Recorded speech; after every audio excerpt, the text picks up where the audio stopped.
A broke single father rescues a stranger on a freezing night, unaware she's the secret heir to a $1 billion empire. But when the truth shatters everything, trust collapses. And that's when his little daughter's life hangs in the balance. Can love grow from lies? Or will it all crumble with the first snowfall? Follow my story to the end, hit like, and comment what city you're watching from so I can see how far this story reaches. Let's begin. Dylan Harper's hands were black with grease when the phone rang. He didn't move to answer it. The garage was cold enough that his breath came out in clouds, and the ancient furnace in the corner rattled like it was counting down its last days. He wiped his palms on a rag that hadn't been clean in weeks and stared at the engine block in front of him. A 2003 Chevy pickup that belonged to a guy who'd already missed 2 payments. "Dad, are you going to get that?" Emma's voice came from the back office, small and careful. She was 7 years old and smarter than she should have been about reading the room. Dylan looked over his shoulder and saw her sitting at the metal desk, coloring with broken crayons on the back of an invoice. Her jacket was zipped all the way up. The heater back there didn't work either. "It's probably nothing, kiddo," Dylan said. The phone stopped ringing. Emma went back to her drawing. Dylan returned to the truck. This was his life now. Quiet, cold, functional. He didn't ask for more because more never came, and wanting it only made the walls feel tighter. He'd been running Harper's Auto for 6 years, ever since he'd come back to Frostvale with a baby in his arms and no plan except to survive. The town was small, stuck between 2 highways that nobody used anymore, and the population had been shrinking since before Dylan was born. Most people left. He stayed because leaving required money, or hope, and he'd run out of both a long time ago. His wife Claire had died when Emma was 10 months old. An aneurysm. No warning.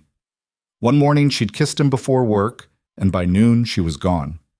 Dylan had spent the first year after that moving like a ghost, going through motions he didn't understand, keeping Emma alive because it was the only thing that made sense. The second year he'd started to feel again, which was worse. The third year he stopped trying to feel at all. Now it was just routines. Wake up. Make Emma breakfast. Drop her at school. Open the garage. Fix what could be fixed. Close up. Pick her up. Make dinner. Help with homework. Read her a story. Sleep. Repeat. It worked. Mostly. "Dad, I'm hungry." Dylan checked the clock on the wall. It was almost 6. He'd lost track again. "Yeah, me too," he said. "Let's wrap it up."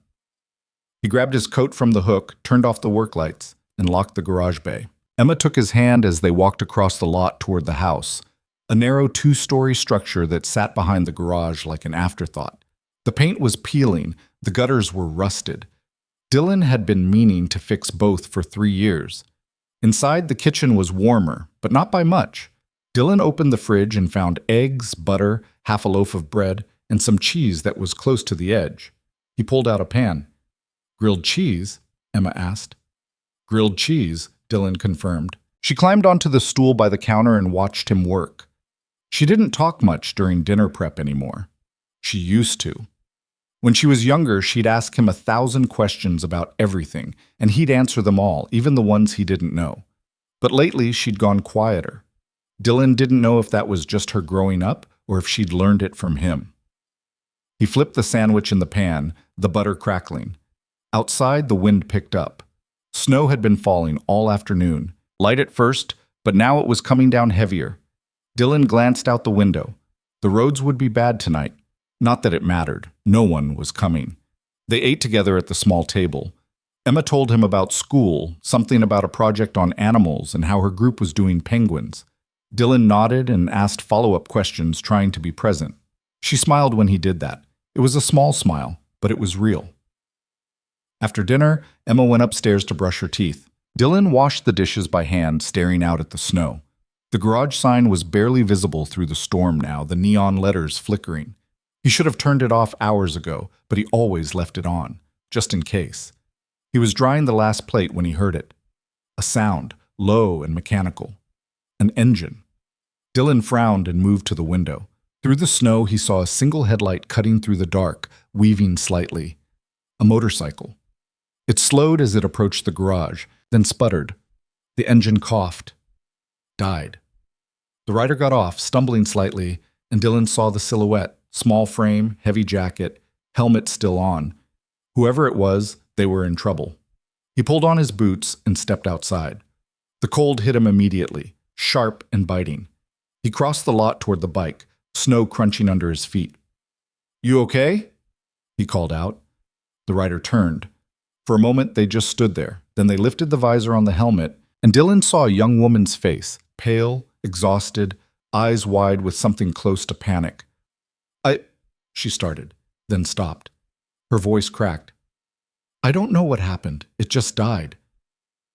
Dylan looked at the bike. It was a Ducati, sleek and expensive, completely wrong for this kind of weather. The kind of thing someone from out of town would ride without thinking about what winter in Frostvale actually meant. "You picked a hell of a night to break down," Dylan said. The woman nodded, shivering. "I didn't plan it." "Where you headed?" She hesitated. "Anywhere. Just away." Dylan recognized the tone. He'd heard it before in his own voice years ago, the sound of someone running. "Come inside," he said. "You'll freeze out here." She looked at him, uncertain. "I don't want to." "It's not a debate," Dylan interrupted. "Come on." He turned and walked back toward the house, not waiting to see if she followed. After a moment, he heard her footsteps behind him. Inside, the warmth hit them both. The woman pulled off her helmet, and Dylan got a better look at her. Mid-20s, maybe. Dark hair pulled back in a messy braid. Expensive gear, but worn in a way that said she'd been riding hard for a while. She looked around the kitchen like she wasn't sure where she was. "I'm Dylan," he said. "That's my garage out there." "Arya," she replied quietly. "You want coffee, Arya?" She nodded. "Please." Dylan put the kettle on and gestured to the table. "Sit." She did, slowly, like her body was still catching up to the fact that she'd stopped moving. Dylan pulled 2 mugs from the cabinet and waited for the water to boil. Upstairs, he could hear Emma brushing her teeth, humming something off-key. "You live here alone?" Arya asked. "With my daughter," Dylan said. "Oh." She looked down. "I'm sorry, I didn't mean to. It's fine." The kettle whistled. Dylan poured the coffee and set a mug in front of her. She wrapped her hands around it immediately, like she was trying to absorb the heat through her palms. "What happened to the bike?" Dylan asked. "I don't know," Arya said. "It just started losing power a few miles back. I thought I could make it to the next town, but—" "There is no next town," Dylan said. "Not for another 40 miles. She closed her eyes. "Of course there isn't." Dylan studied her. She didn't look like someone from around here. Everything about her, her gear, her bike, the way she held herself, said money. But there was something else too. Something tired. Something desperate. "I can look at it in the morning," Dylan said. "Storm's too bad tonight." Arya looked up sharply. "I can't stay." "You don't have a choice," Dylan said flatly. "Roads are already iced over. You go back out there on foot, you won't make it a mile." She stared at him, then looked away. "I don't have money for a room." "Wasn't asking for any." "I can't just—" "You can," Dylan said. "And you will. I've got a couch. It's not much, but it's warm." Arya's jaw tightened. For a moment, Dylan thought she might argue. But then she just nodded, barely, and took a sip of coffee. Upstairs, a door opened. Small footsteps on the stairs. Emma appeared in the doorway, wearing her pajamas, faded pink with cartoon cats on them. She stopped when she saw Arya, her eyes going wide. "Who's that?" Emma asked. "This is Arya," Dylan said. "Her bike broke down. She's staying the night." Emma tilted her head, considering. Then she walked over to the table and climbed onto the chair across from Arya. "Hi," Emma said. "Hi," Arya replied, and for the first time since she'd walked in, something in her face softened. "Do you like penguins?" Emma asked. Arya blinked. Yeah, I do." "Good. Because we're doing a project on them and my group is the best one." Dylan almost smiled. "All right, kiddo, time for bed." "But Dad, bed." Emma sighed dramatically but slid off the chair. She walked to the stairs, then stopped and looked back at Arya. "You're really pretty," Emma said. Arya's expression flickered, surprise, then something sadder. "Thank you." Emma nodded like that settled it, then disappeared upstairs. Dylan heard her door close. "She's sweet," Arya said quietly. "She is," Dylan agreed. He stood and grabbed a blanket from the closet, along with a pillow that had seen better days. "Couch is all yours. Bathroom's down the hall. There's a lock on the door if that makes you feel better." Arya took the blanket. "You don't even know me." "No," Dylan said. "But you needed help. That's enough." She looked at him for a long moment, like she was trying to figure out if he was real. Then she nodded. "Thank you," she said. Dylan shrugged. "Get some sleep. I'll look at your bike first thing." He headed upstairs, leaving her alone in the kitchen. When he reached Emma's room, he knocked softly and stepped inside. She was already under the covers, her stuffed rabbit tucked under one arm. "Is she staying forever?" Emma asked. "No," Dylan said. "Just tonight." "Oh." Emma frowned. "That's sad." "Why's that?" "Because she looks lonely." Dylan sat on the edge of the bed. "Maybe she is." "Are you lonely, Dad?" The question caught him off guard.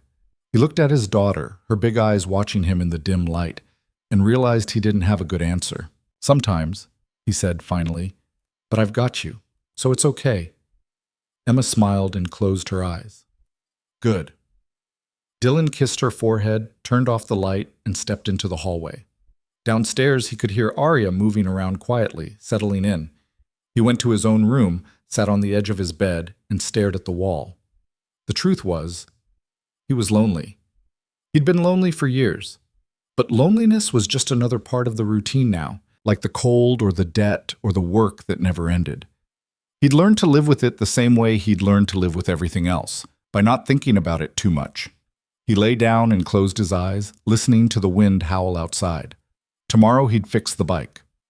She'd leave. Life would go back to normal. That's what he told himself. But somewhere in the back of his mind, a small voice whispered that maybe normal wasn't enough anymore. The next morning, Dylan woke to the sound of something crashing in the kitchen. He shot out of bed, adrenaline spiking, and bolted downstairs.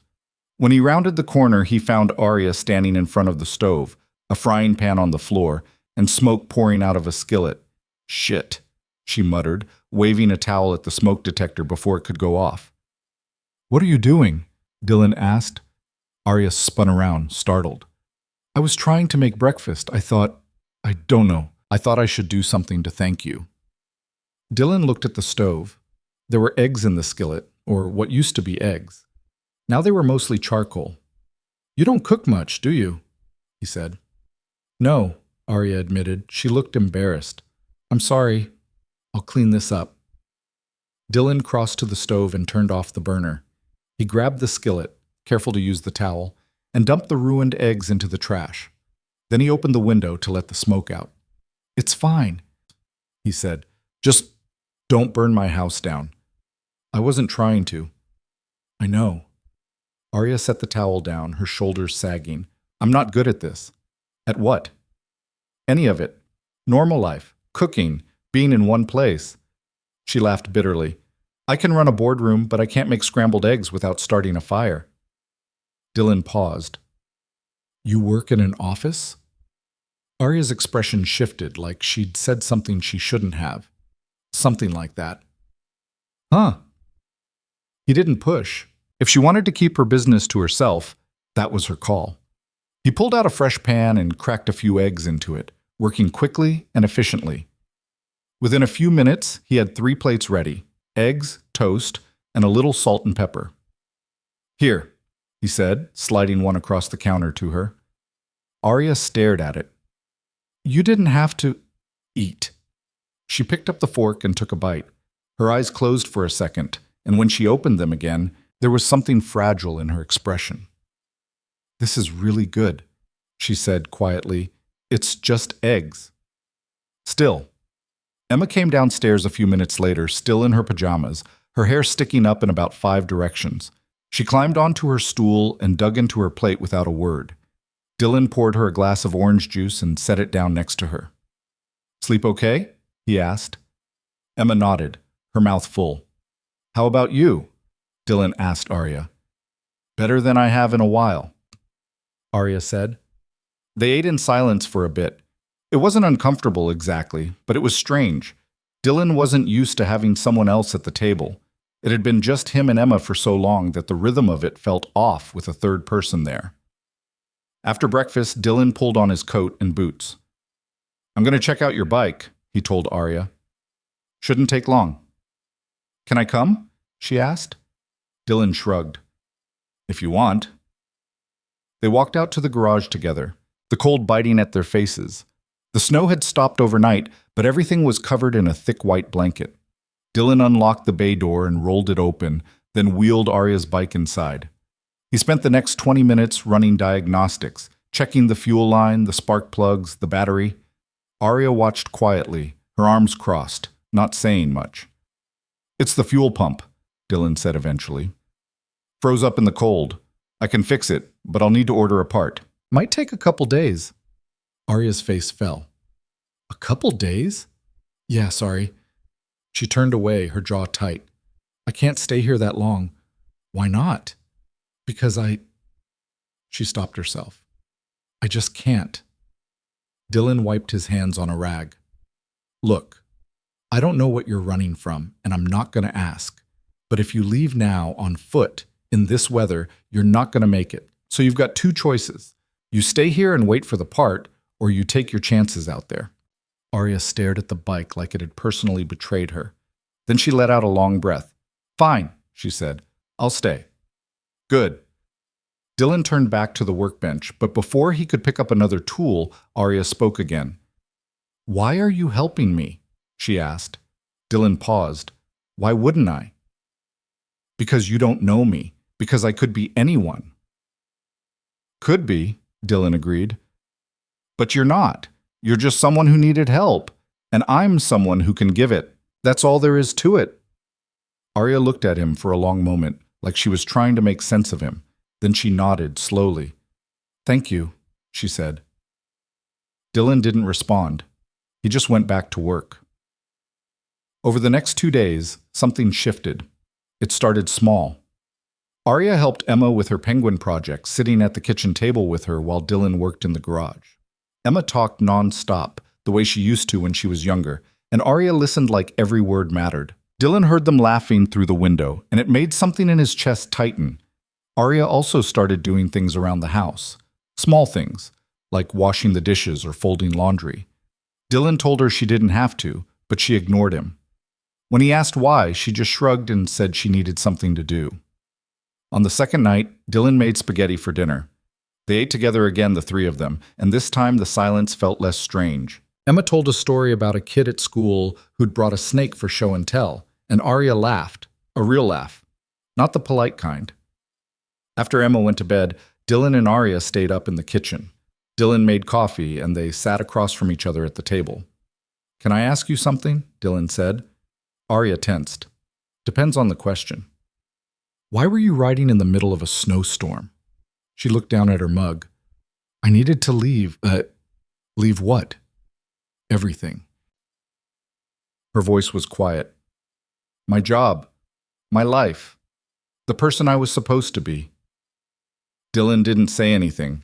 He just waited. "I spent the last 5 years doing what other people told me to do," Arya continued. "Working ridiculous hours, smiling at people I didn't like, pretending I was happy. And then one day I woke up and realized I didn't even know who I was anymore. So I left. I got on my bike and just drove." "And you ended up here?" "Yeah." She smiled faintly. "Lucky me." Dylan leaned back in his chair.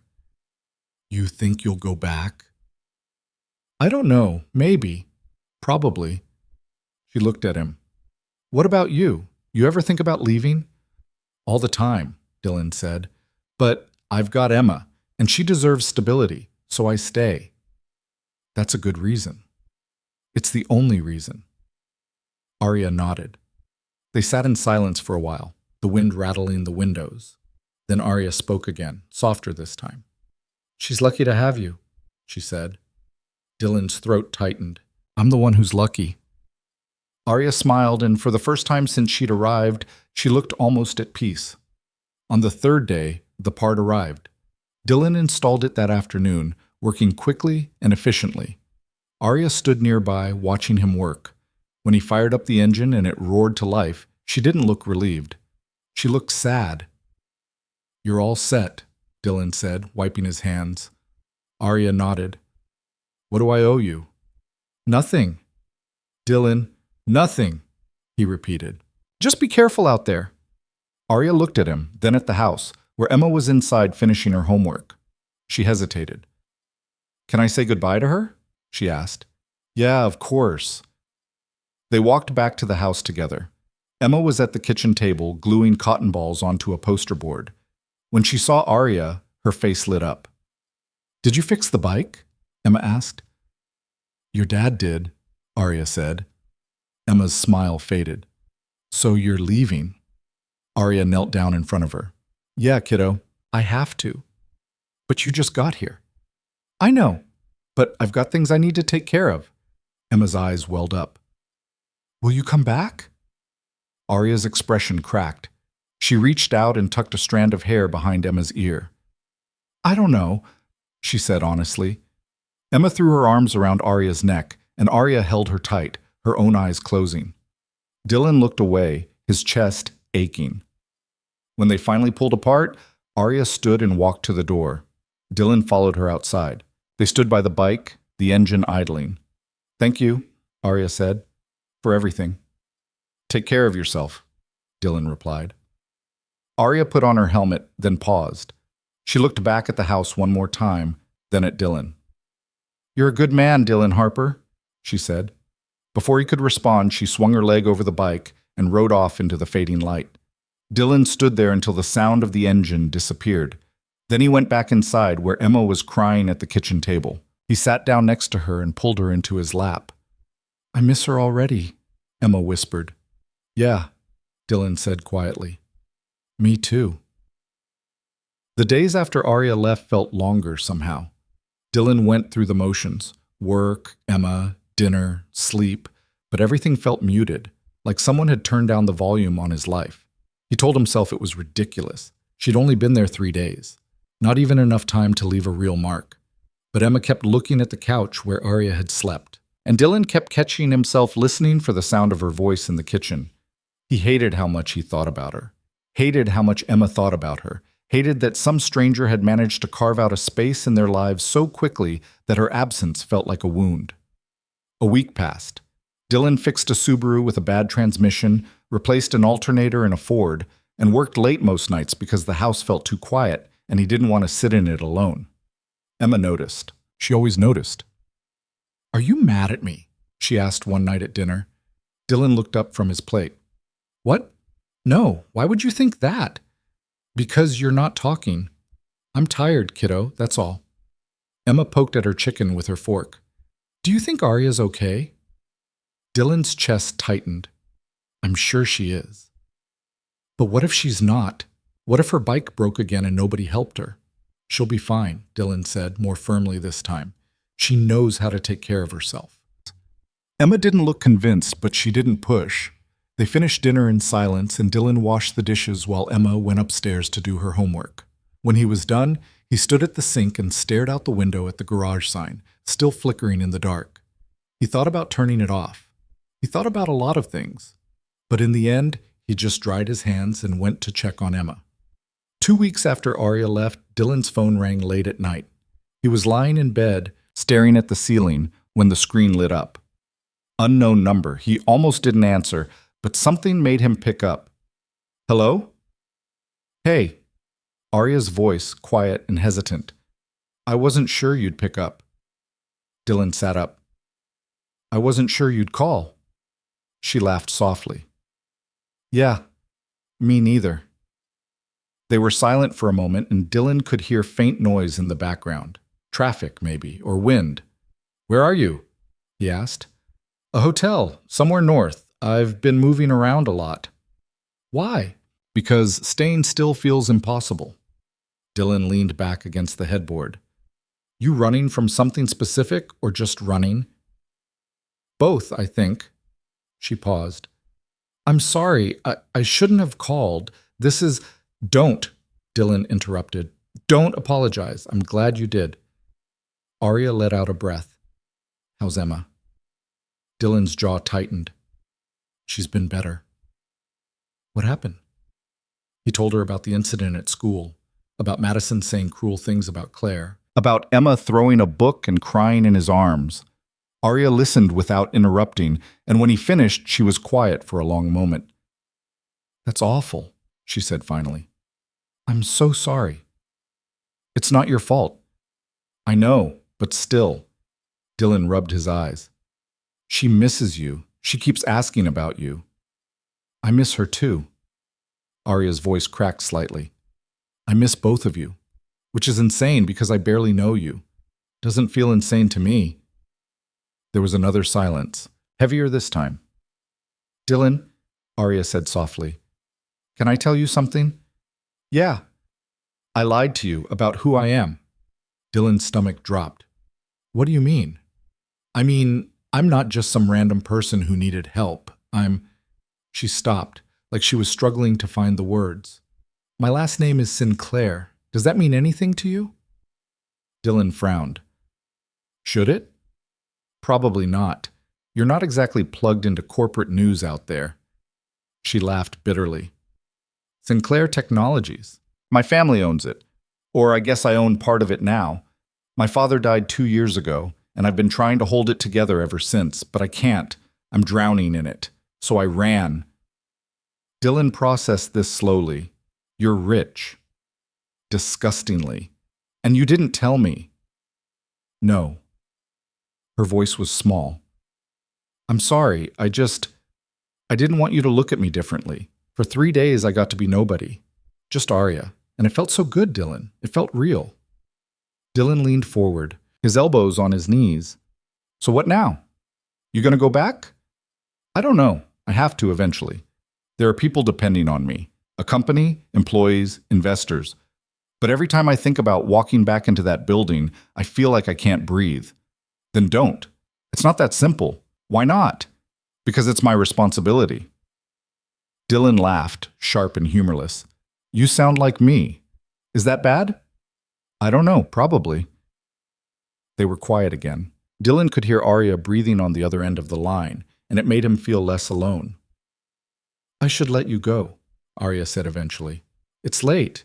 Yeah. But neither of them hung up. Dylan? Yeah?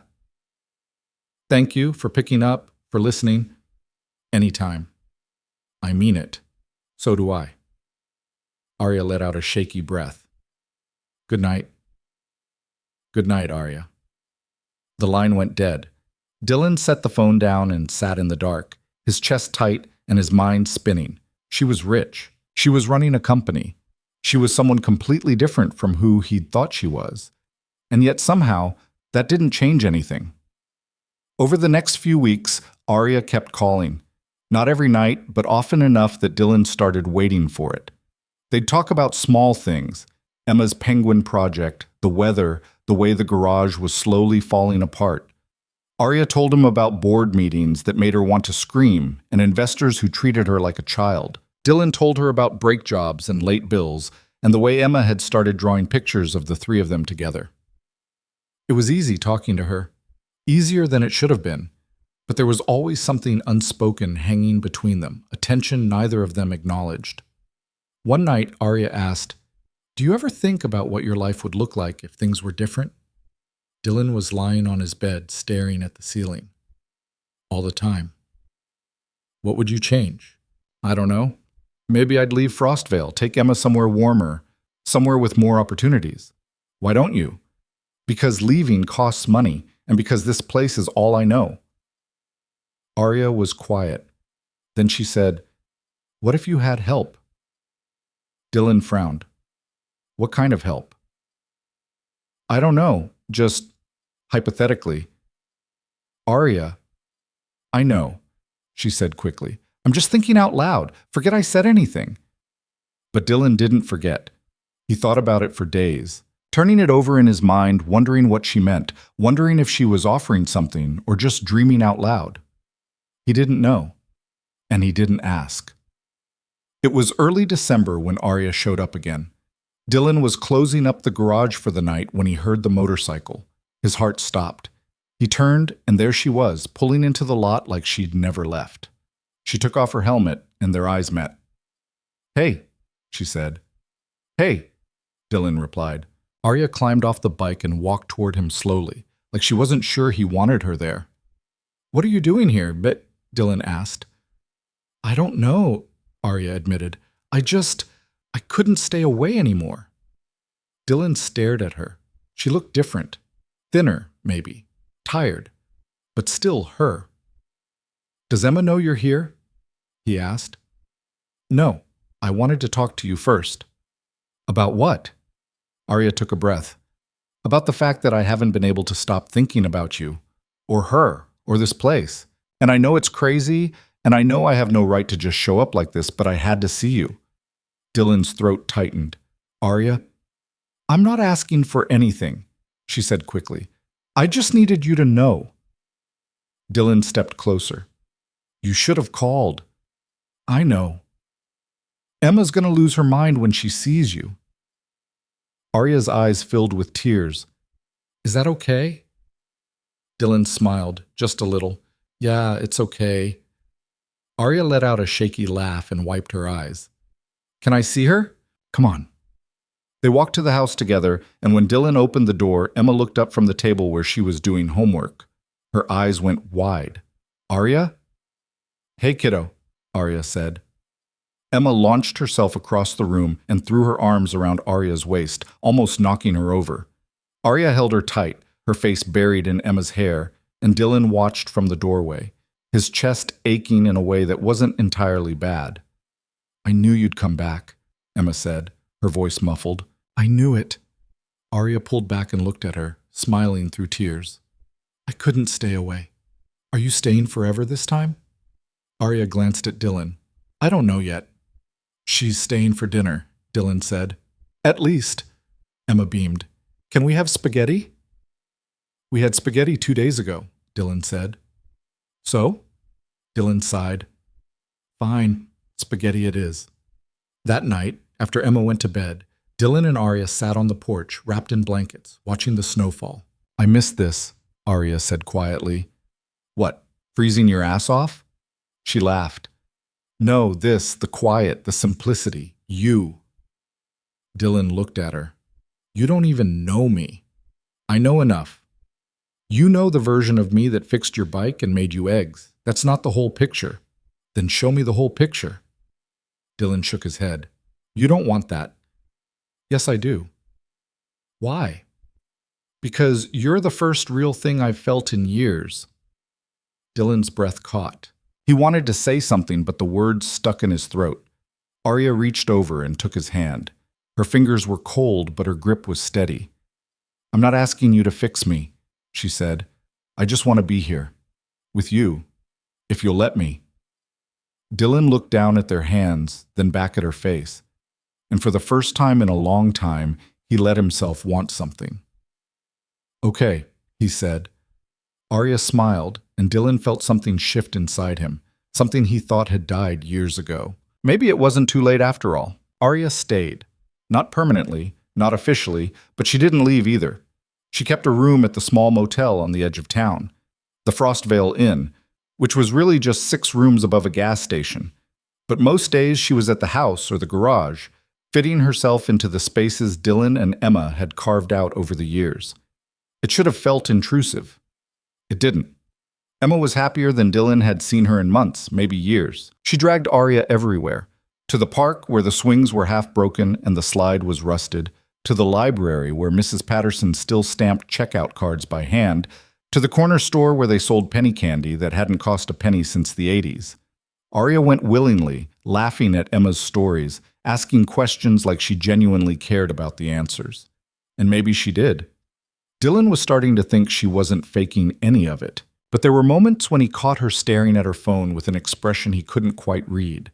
Moments when she'd step outside to take a call and come back looking pale and tense, her jaw tight. She never talked about it, and Dylan didn't push. He figured she'd tell him when she was ready, or maybe she wouldn't, and maybe that was okay too. The first real crack appeared on a Tuesday afternoon, 2 weeks after Arya had come back. Dylan was in the garage, elbows deep in a transmission rebuild, when a black SUV pulled into the lot. It was new, expensive, the kind of vehicle that didn't belong in Frostvale. The paint was so clean it looked like it had been detailed that morning. Dylan wiped his hands on a rag and stepped outside, squinting against the winter sun. The driver's door opened, and a man in a suit stepped out. He was tall, maybe 40, with the kind of sharp edges that came from spending too much time in boardrooms and not enough time anywhere else. He looked around the garage like he was inspecting it for code violations, his expression somewhere between distaste and disbelief. "Can I help you?" Dylan asked. The man turned. "Are you Dylan Harper?" "Who's asking?" "My name is Marcus Webb. I'm the CFO of Sinclair Technologies." He paused, waiting for recognition that didn't come. When Dylan just stared at him, Marcus continued, "I'm looking for Arya Sinclair." Dylan's stomach tightened. "What makes you think she's here?" "Because her location data led us here," Marcus said flatly. "And because she's been ignoring every attempt we've made to contact her for the past 3 weeks." Dylan crossed his arms. "Maybe she doesn't want to be contacted." Marcus's expression didn't change. "Mr. Harper, I don't know what Arya has told you, but she has responsibilities.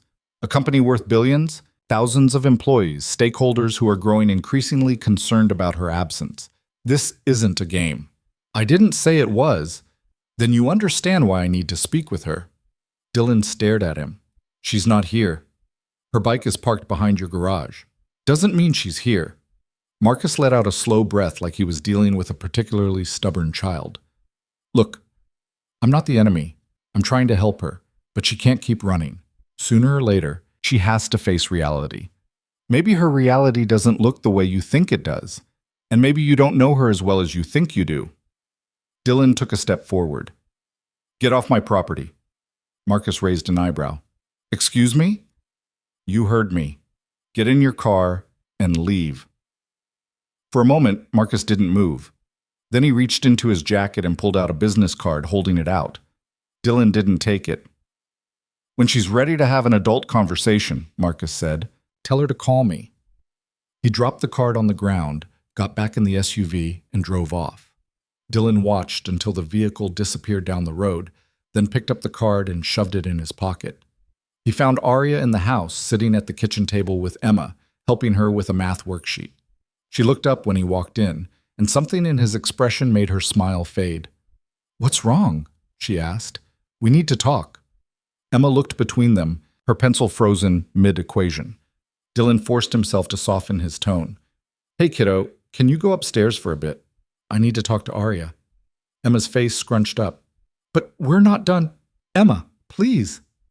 She huffed but slid off her chair and headed for the stairs, dragging her feet the whole way. When her door closed, Dylan turned back to Arya. "Someone came looking for you," he said. Arya went very still. "Who?" "Guy named Marcus Webb, said he's your CFO." All the color drained from Arya's face. "Marcus was here?" "Yeah, in a fancy SUV, asking questions, acting like he owns the place." "What did you tell him?" "That you weren't here, and that he should leave." Arya stood up, pacing to the window. "Did he say anything else?" "That you've been ignoring them, that you have responsibilities." Dylan pulled the business card from his pocket and set it on the table. "He left this." Arya stared at the card like it was a live grenade. "I'm sorry. I didn't think they'd come here." "Why would they?" "Because they track everything. My phone, my accounts, probably my bike too. I should have known they'd find me." Dylan leaned against the counter. "So what now? You gonna call him?" "I don't know." "Arya, I don't know, Dylan." Her voice cracked. "I don't know what to do. Every time I think about going back, I feel like I'm suffocating. But if I don't, the whole company could fall apart. And then what? Thousands of people lose their jobs because I couldn't handle the pressure?" Dylan watched her, saw the way her hands were shaking, and felt something twist in his chest. He crossed the room and took her shoulders, forcing her to look at him. "Hey, he said quietly. Breathe. Arya's eyes filled with tears. I can't do this. Yes, you can. You don't understand. You're right, I don't. Dylan's grip tightened slightly. But I know what running looks like, and I know it doesn't fix anything. So if you need to go back, go back. But do it because you chose to, not because someone showed up and scared you into it. Arya stared at him, her breath hitching. Then she pulled away and sank into a chair, her head in her hands. I lied to them too, she said quietly. About what? About where I was going, what I was doing. I told the board I was taking a leave of absence for personal reasons, and they believed me because my father just died and they thought I needed time to grieve. But I'm not grieving. I'm hiding, and the longer I stay away, the worse it gets. Dylan sat down across from her. What do you want? I want to stay here with you and Emma. I want to keep waking up in a place where people don't expect anything from me except to show up and be present. But that's not fair to anyone. Why not? Because it's selfish. So what? You're not allowed to be selfish? Arya looked at him, her eyes red. Not when other people are depending on me. Dylan leaned back in his chair, frustration building in his chest. You know what I think? I think you're so busy trying to be what everyone else needs that you forgot how to be what you need. And that's going to kill you eventually. Maybe it will. That's not funny. I'm not joking. They sat in silence, the weight of it pressing down on both of them. Outside, the wind picked up, rattling the windows. Dylan thought about all the things he wanted to say and couldn't find the words for. Finally, Arya spoke. I should go. Back to the company? Back to the motel. I need to think. Dylan nodded. Okay. Arya stood, grabbed her coat, and walked to the door, but before she opened it, she turned back. Thank you, she said. For everything. Don't do that. Do what? Talk like you're saying goodbye. Arya's expression crumpled. I don't know what else to say. Then don't say anything. She nodded, opened the door, and left. Dylan sat at the table for a long time after she was gone, staring at Marcus Webb's business card. Then he picked it up, walked to the trash can, and threw it away. Arya didn't come back the next day, or the day after that. Emma asked about her constantly, and Dylan ran out of excuses. He tried to explain that Arya had things to take care of, that she'd be back soon, but Emma wasn't stupid. She knew something was wrong. On the third day, Dylan's phone rang. It was Arya. Hey, he answered. Hey. Her voice sounded hollow. I'm sorry I haven't called. It's okay. No, it's not. I've been trying to figure out what to do, and I keep going in circles. You talked to Marcus? Yeah. This morning. He flew back here to meet with me in person. And he reminded me of every reason I can't walk away. The investors who are threatening to pull out if I don't stabilize things. The product launches that are behind schedule. The lawsuits we're dealing with because my father made promises he couldn't keep. She laughed bitterly. It's a mess, Dylan, and I'm the only one who can fix it. Dylan closed his eyes. So you're going back? I have to. When? Tomorrow. There's a board meeting on Friday, and I need to be there. Dylan's chest tightened. Does Emma know? Not yet. I was hoping I could come by tonight, say goodbye properly. Yeah, okay. There was a long pause. Dylan? Yeah? I'm sorry. For what? For making you care, for making Emma care, for showing up and turning your life upside down and then leaving anyway. Dylan's throat closed up. Don't apologize for that. I don't know what else to do. Just come say goodbye. That's enough. Arya showed up that evening, just after dinner. Emma ran to the door when she heard the knock, and when she saw Arya standing there, her face lit up. You're back, Emma said. Hey, kiddo. Arya's smile was strained. Can I come in? Duh. They sat in the living room, Emma curled up next to Arya on the couch, talking nonstop about everything she'd done in the past few days. Arya listened, nodding in all the right places, but Dylan could see the tension in her shoulders, the way her hands kept fidgeting. Finally, Arya took a breath. Emma, I need to tell you something. Emma looked up at her. What? I have to go back to work, and I'm leaving tomorrow. Emma's face fell. For how long? I don't know yet. But you're coming back, right? Arya hesitated, and that hesitation was enough. Emma pulled away, her eyes filling with tears. You're not coming back, Emma said. I don't know. You're lying. Emma stood up, her voice shaking. You said you missed us. You said you wanted to stay. I do want to stay. Then why are you leaving? Arya's face crumpled. Because I have to, Emma. I'm sorry. I don't care, Emma shouted. I don't care about your stupid job. I want you to stay here. Emma, Dylan started, but she spun toward him. Why aren't you stopping her? Emma demanded. Why are you just letting her leave? Dylan didn't have an answer. Emma stared at him, her chest heaving, then turned and ran upstairs. A moment later, her door slammed. Arya buried her face in her hands. I'm sorry. I shouldn't have. It's not your fault, Dylan said quietly. Yes, it is. Dylan sat down next to her. She'll understand. Eventually. Will she? I don't know, but you can't stay just because she wants you to. Arya looked at him, her eyes red.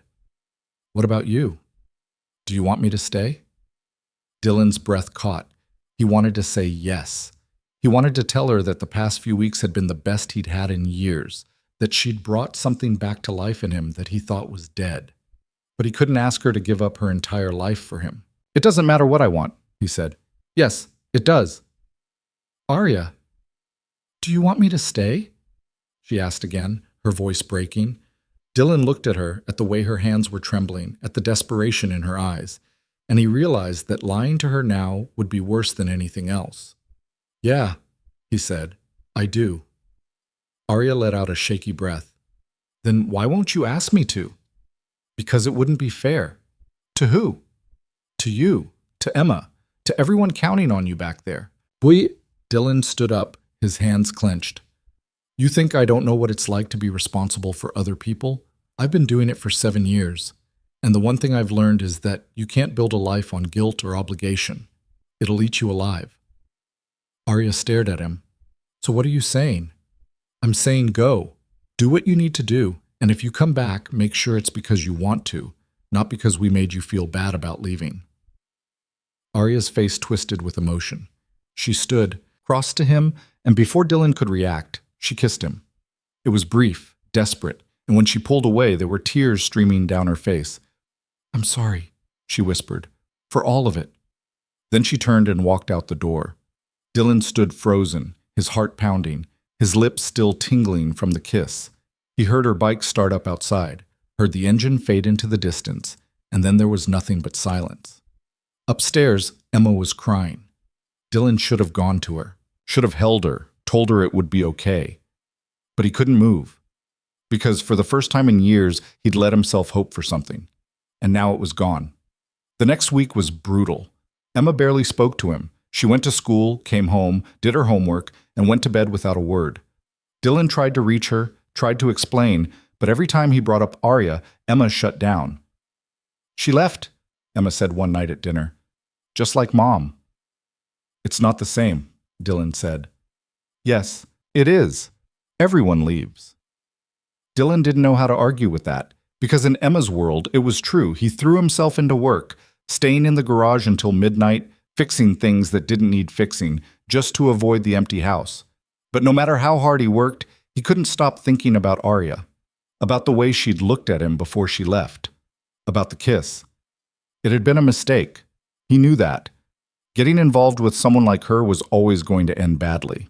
She had a whole other life, a whole other world, and he'd been stupid to think he could be part of it. But knowing that didn't make it hurt less. 2 weeks after Arya left, Dylan was closing up the garage when his phone rang. Unknown number. He stared at it for a long moment, then answered. Hello? Dylan? It was Arya. Her voice sounded strained, exhausted. I need to talk to you. Dylan's heart started pounding. What's wrong? Nothing, everything, I don't know. She let out a shaky laugh. I'm back. At the company. I've been sitting in meetings for 12 hours a day, making decisions I don't care about, and I can't stop thinking about you and Emma. Dylan leaned against the workbench. Arya, let me finish, please. She took a breath. I thought going back would fix things, that if I just did my job, fulfilled my obligations, I'd stop feeling like I was drowning. But it's worse. It's so much worse. And I realized something. What? That I don't want this. Any of it. I don't want to run a company. I don't want to live in glass towers and smile at people I can't stand. I don't want a life where I'm so busy being what everyone else needs that I forget who I am. Dylan's throat tightened. So what are you saying?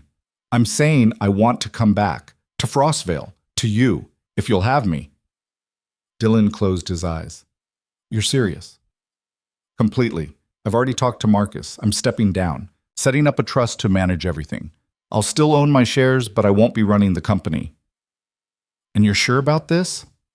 I've never been more sure of anything. Dylan was quiet for a long moment. Then he said, Emma's been asking about you. I miss her. I miss both of you. Then come home. There was silence on the other end. Then Arya said, her voice thick, Okay, I'll be there tomorrow. The line went dead. Dylan set the phone down and stood in the empty garage, his chest tight, his mind racing. She was coming back. He didn't know if it would work, didn't know if she'd regret it, or if Emma would forgive her, or if he was setting himself up for another heartbreak. But for the first time in weeks, he felt something that wasn't dread. He felt hope. The next day, Dylan told Emma at breakfast. Arya's coming back, he said. Emma looked up from her cereal, her eyes wide. For real? For real. She'll be here this afternoon. Emma's face lit up, then darkened. Is she going to leave again? Dylan reached across the table and took her hand. I don't think so, kiddo, but if she does, we'll deal with it. Together. Emma nodded slowly. Okay. That afternoon, Dylan was in the garage when he heard the motorcycle. His heart jumped. He stepped outside, and there she was, pulling into the lot. Arya climbed off the bike and pulled off her helmet. She looked different, lighter somehow, like a weight had been lifted off her shoulders. Hey, she said. Hey, Dylan replied. They stood there for a moment, just looking at each other. Then Arya crossed to him and wrapped her arms around him, burying her face in his chest. Dylan held her tight, his hand in her hair. I'm sorry, she whispered, for leaving, for everything. You're here now, Dylan said. That's what matters. They pulled apart, and Arya smiled. Where's Emma? Inside, waiting. They walked to the house together, and when Dylan opened the door, Emma was standing in the middle of the kitchen, her hands clenched at her sides. You came back, Emma said. I did, Arya said. You promise you're not leaving again? Arya knelt down in front of her. I can't promise I'll never make mistakes, but I can promise I'm not going anywhere. This is where I want to be. Emma stared at her for a long moment. Then she threw her arms around Arya's neck and started crying. Arya held her, tears streaming down her own face, and Dylan watched from the doorway, his chest so full it hurt. They were going to be okay. It wouldn't be perfect. It wouldn't be easy. But they were going to be okay. Arya moved into the motel room permanently, or as permanently as a motel room could be. It wasn't much. A sagging double bed, a bathroom where the shower only had two temperatures, freezing and scalding, and a window that looked out onto the gas station parking lot. But it was hers. And more importantly, it was close. She spent her days at the house or the garage, helping Dylan with paperwork, playing with Emma, learning how to exist in a world that moved slower than she was used to. It was strange at first. She kept reaching for her phone to check emails that weren't there anymore, kept waking up at 5 in the morning out of habit, kept feeling like she should be doing something important. But slowly, she started to let go. She helped Emma finish her penguin project, and they got an A. She learned how to make grilled cheese without burning it. She sat on the porch with Dylan after Emma went to bed, and they talked about nothing and everything, and she realized she'd never felt more at peace. But peace didn't mean easy. There were moments when doubt crept in, moments when she wondered if she'd made the right choice, if she'd thrown away her entire future for something that might not last. Moments when her phone would buzz with messages from Marcus or the board, reminding her of everything she'd left behind. She ignored most of them, but they stayed in the back of her mind, a constant hum of what-ifs and second guesses. It was a Tuesday afternoon, 3 weeks after Arya had come back, when everything started to unravel. Dylan was in the garage, working on a Jeep that had been there for 2 weeks, when Marcus Webb's black SUV pulled into the lot again. Dylan's stomach dropped. He wiped his hands and stepped outside, bracing himself. Marcus got out, looking just as polished and out of place as he had the first time. But this time, there was something different in his expression. Not anger, not frustration, something closer to resignation. "Mr. Harper," Marcus said. "Webb." Marcus looked at the garage, then back at Dylan. "Is Arya here?" "She's inside. Can I talk to her?" Dylan crossed his arms. "Depends. You here to drag her back?" "No, I'm here to finalize the transition." Dylan frowned. "What transition?"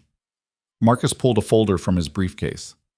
"Arya officially stepped down from the board last week. She signed over operational control to a management team, set up the trust like she said she would. I'm here to get her signature on the final documents." Dylan processed this slowly. She really did it. Yes. Against my advice, but yes.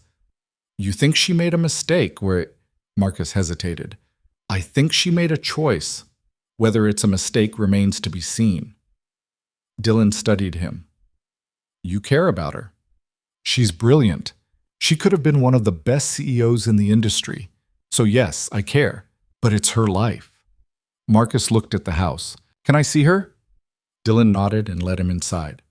Arya was at the kitchen table with Emma, helping her with a reading assignment. When she saw Marcus, she stood up slowly. "Marcus," she said. "Arya." He held out the folder. "I need your signature." Arya took the folder and flipped through it, her expression unreadable. Then she pulled out a pen and signed where indicated, her hand steady.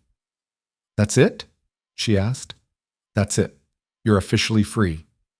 Arya handed the folder back. "Thank you." Marcus looked at her for a long moment. "Are you happy?" Arya glanced at Dylan, then at Emma, who was watching curiously from the table. "Yeah, I am." Marcus nodded. "Then I'm happy for you." He turned to leave, but Arya stopped him. "Marcus?" He looked back. "Thank you for everything, for putting up with me, for not fighting this, for believing I could do it even when I didn't." Marcus's expression softened. "You would have been great, Arya, but you're allowed to want something different." He left, and Arya stood in the middle of the kitchen, staring at the closed door. "You okay?" Dylan asked. Arya turned to him, her eyes bright. "Yeah, I really am." Emma got up from the table and wrapped her arms around Arya's waist. "Does this mean you're staying forever?" Arya laughed, ruffling Emma's hair. "Yeah, kiddo, I think it does." But even as she said it, there was a flicker of something in her eyes. Something Dylan couldn't quite name. The next few weeks settled into a rhythm. Arya started helping more at the garage, not just with paperwork, but with actual repairs. She was terrible at it. She stripped bolts, confused wrenches, and once managed to drain oil all over herself, but she kept trying. Dylan found it oddly endearing. "You're really bad at this," he said one afternoon, watching her struggle with a tire iron. "I know," Arya said, wiping sweat from her forehead and leaving a streak of grease behind. "But I'm learning." "Why?" Arya looked up at him. "Because this is your world, and if I'm going to be part of it, I want to understand it." Dylan's chest tightened. "You don't have to prove anything." "I'm not trying to prove anything. I'm trying to belong." Dylan didn't know what to say to that, so he just went back to work. But the truth was, he was starting to believe she did belong, that this wasn't temporary, that she wasn't going to wake up one day and realize she'd made a terrible mistake. He was starting to believe in them. And that scared him more than anything. It was mid-January when the first real fight happened. Dylan had just closed up the garage for the night when he found Arya sitting on the porch steps, her phone in her hand, her face pale. "What's wrong?" he asked. Arya looked up at him. "I just got a call from one of the board members. There's a shareholder lawsuit. They're claiming my father misrepresented the company's financial status before he died, and now they're coming after the estate. Dylan sat down next to her. What does that mean? It means I might lose everything, the trust, the shares, all of it. Can they do that? I don't know, maybe. My lawyers are looking into it, but it's going to be a fight. Dylan was quiet for a moment. You going to go back to deal with it? Arya shook her head. No, I hired people to handle this. That's the whole point of stepping down. But what if they can't? Then they can't. Arya set her phone down. I'm not going back, Dylan. I meant what I said. This is my life now. Dylan wanted to believe her, but he could see the tension in her shoulders, the way her hands kept clenching and unclenching. You're scared, he said. Of course I'm scared. If this lawsuit goes through, I could lose everything my father built. And that matters to you. Arya looked at him sharply. He was my father, Dylan. Of course it matters. I'm not saying it doesn't. I'm just saying it's shit. What? That I should just let it go? That I shouldn't care? That's not what I meant.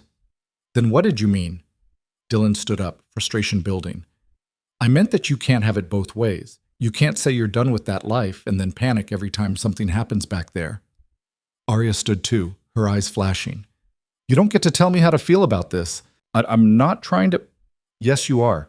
You're acting like caring about my father's legacy means I'm not committed to being here. And that's not fair. Dylan ran a hand through his hair. You're right, it's not fair. But I've been down this road before, Arya. People saying they want one thing and then choosing something else when it gets hard. I'm not Claire. The words hung in the air like a slap. Dylan stared at her. I know that. Do you? Because it sounds like you're waiting for me to leave. Like you don't actually believe I'm going to stay. That's not... Then what is it? Arya's voice cracked. Because I gave up everything to be here, Dylan. I walked away from billions of dollars, from a company, from a life most people would kill for. And I did it because I wanted to be with you and Emma. So don't stand there and tell me I'm not committed. Dylan's jaw tightened. I never said you weren't. You didn't have to. They stood there glaring at each other, the cold air biting at their faces. Then Arya turned and walked toward her bike. Where are you going? Dylan asked. Back to the motel. I need to think. Arya. Just leave me alone, Dylan. She got on the bike and rode off, and Dylan stood on the porch, his chest tight, his hands shaking. He'd screwed up. He knew he'd screwed up, but he didn't know how to fix it. Arya didn't come back the next day. Emma asked about her at breakfast, and Dylan told her Arya needed some space. Emma didn't push, but Dylan could see the worry in her eyes. That night, Dylan tried calling. Arya didn't answer. He tried again the next morning. Still nothing. On the third day, Dylan drove to the motel. Arya's bike was parked outside her room. Dylan knocked on the door, his heart pounding. Go away, Dylan, Arya called from inside. No! There was a long pause. Then the door opened. Arya stood there in sweatpants and one of Dylan's old flannel shirts, her hair pulled back in a messy ponytail. She looked exhausted. What do you want? She asked. To apologize. For what? For being an idiot, for comparing you to Claire, for making you feel like I don't believe in you. Arya's expression softened slightly. You really hurt me. I know, and I'm sorry. She stepped aside and Dylan walked into the room. It was small and depressing, the bed unmade, coffee cups scattered on the nightstand. I've been thinking, Arya said, closing the door, about what you said. And you're not completely wrong. Dylan turned to her. What do you mean? I mean I am scared. I'm scared that I made the wrong choice. I'm scared that I'm going to wake up one day and regret everything. I'm scared that you and Emma are going to realize I'm not worth the trouble. Arya, let me finish. She took a breath. But being scared doesn't mean I'm going to leave. It just means I'm human, and I need you to understand that I'm allowed to care about my father's legacy and still want to be here. Those things aren't mutually exclusive. Dylan nodded. You're right. I'm sorry. Arya crossed to him and took his hands. I'm not Claire, Dylan. I'm not going to die on you. I'm not going to disappear. But I need you to trust me. Can you do that? Dylan looked at her, at the determination in her eyes, and realized he'd been holding back, protecting himself, waiting for the other shoe to drop. But Arya wasn't a shoe waiting to drop. She was here. She was real. And she deserved better than his fear. "Yeah," he said. "I can do that." Arya smiled and kissed him. It was soft and slow, and when they pulled apart, Dylan felt like something had shifted between them. "Come home," he said. "Okay." They drove back to the house together, Arya following on her bike. When they walked in, Emma was sitting at the kitchen table doing homework. She looked up, and when she saw Arya, her face lit up. "You're back," Emma said. "I'm back," Arya confirmed. Emma ran over and hugged her, and Arya held her tight, her eyes closing. Dylan watched them, his chest aching in the best possible way. They were going to be okay. Spring came slowly to Frostvale. The snow melted in patches, revealing the dead grass underneath. The garage started picking up business, people bringing in their cars for tune-ups and oil changes, getting ready for the warmer months. Dylan hired a part-time mechanic, a kid named Jake, who was fresh out of trade school and eager to learn. Suddenly, the workload felt manageable. Arya kept working in the office, organizing invoices, scheduling appointments, dealing with customers who sometimes looked at her like they couldn't figure out what a woman like her was doing in a place like this. But she handled it with grace, and after a while people stopped questioning it. She also started branching out. She volunteered at Emma's school, helping with reading groups. She organized a fundraiser for the local library, which desperately needed new books. She even talked about maybe taking some classes at the community college an hour away. Nothing serious, just exploring interests she'd never had time for before. Dylan watched her bloom, and it made him realize how much she'd been suffocating in her old life. One evening in late April, they were all sitting on the porch after dinner. Dylan, Arya, and Emma. The air was finally warm enough that they didn't need jackets, and the sun was setting in streaks of orange and pink. Emma was drawing in a sketchbook, her tongue sticking out in concentration. Dylan and Arya sat close together, their shoulders touching. "I've been thinking," Arya said. "About what?" Dylan asked. "About the future. About what I want to do." "And?" Arya smiled. "I think I want to open a bookstore." Dylan looked at her. "A bookstore?" "Yeah, there's that empty building on Main Street, the one that used to be the hardware store. I talked to the owner, and he's willing to lease it. I could turn it into something really special. Books, coffee, a community space." Emma looked up from her drawing. "That sounds cool." "You think so?" Arya asked. "Yeah, can I help?" "Of course you can." Dylan felt something warm settle in his chest. "You're serious about this?" "I am. I know it's not a billion-dollar company, but it's something that matters to me, something I can build." Dylan reached over and took her hand. "Then do it." Arya smiled, and Dylan felt like everything was finally falling into place. But life had other plans. It was a Thursday when everything started to crack. Dylan was in the garage working on a transmission rebuild when his phone rang. The number was local but unfamiliar. "Harper's Auto," he answered. "Mr. Harper?" A woman's voice, professional and clipped. "This is Principal Davison from Frostvale Elementary. We need you to come pick up Emma." Dylan's stomach dropped. "What happened? Is she okay?" "She's fine," Principal Davison said. "But she's been sent to the office for disrupting class. This is the third time this week." Dylan's mind went blank. "The third time?" "Yes, we need to discuss her behavior. Can you come in now?"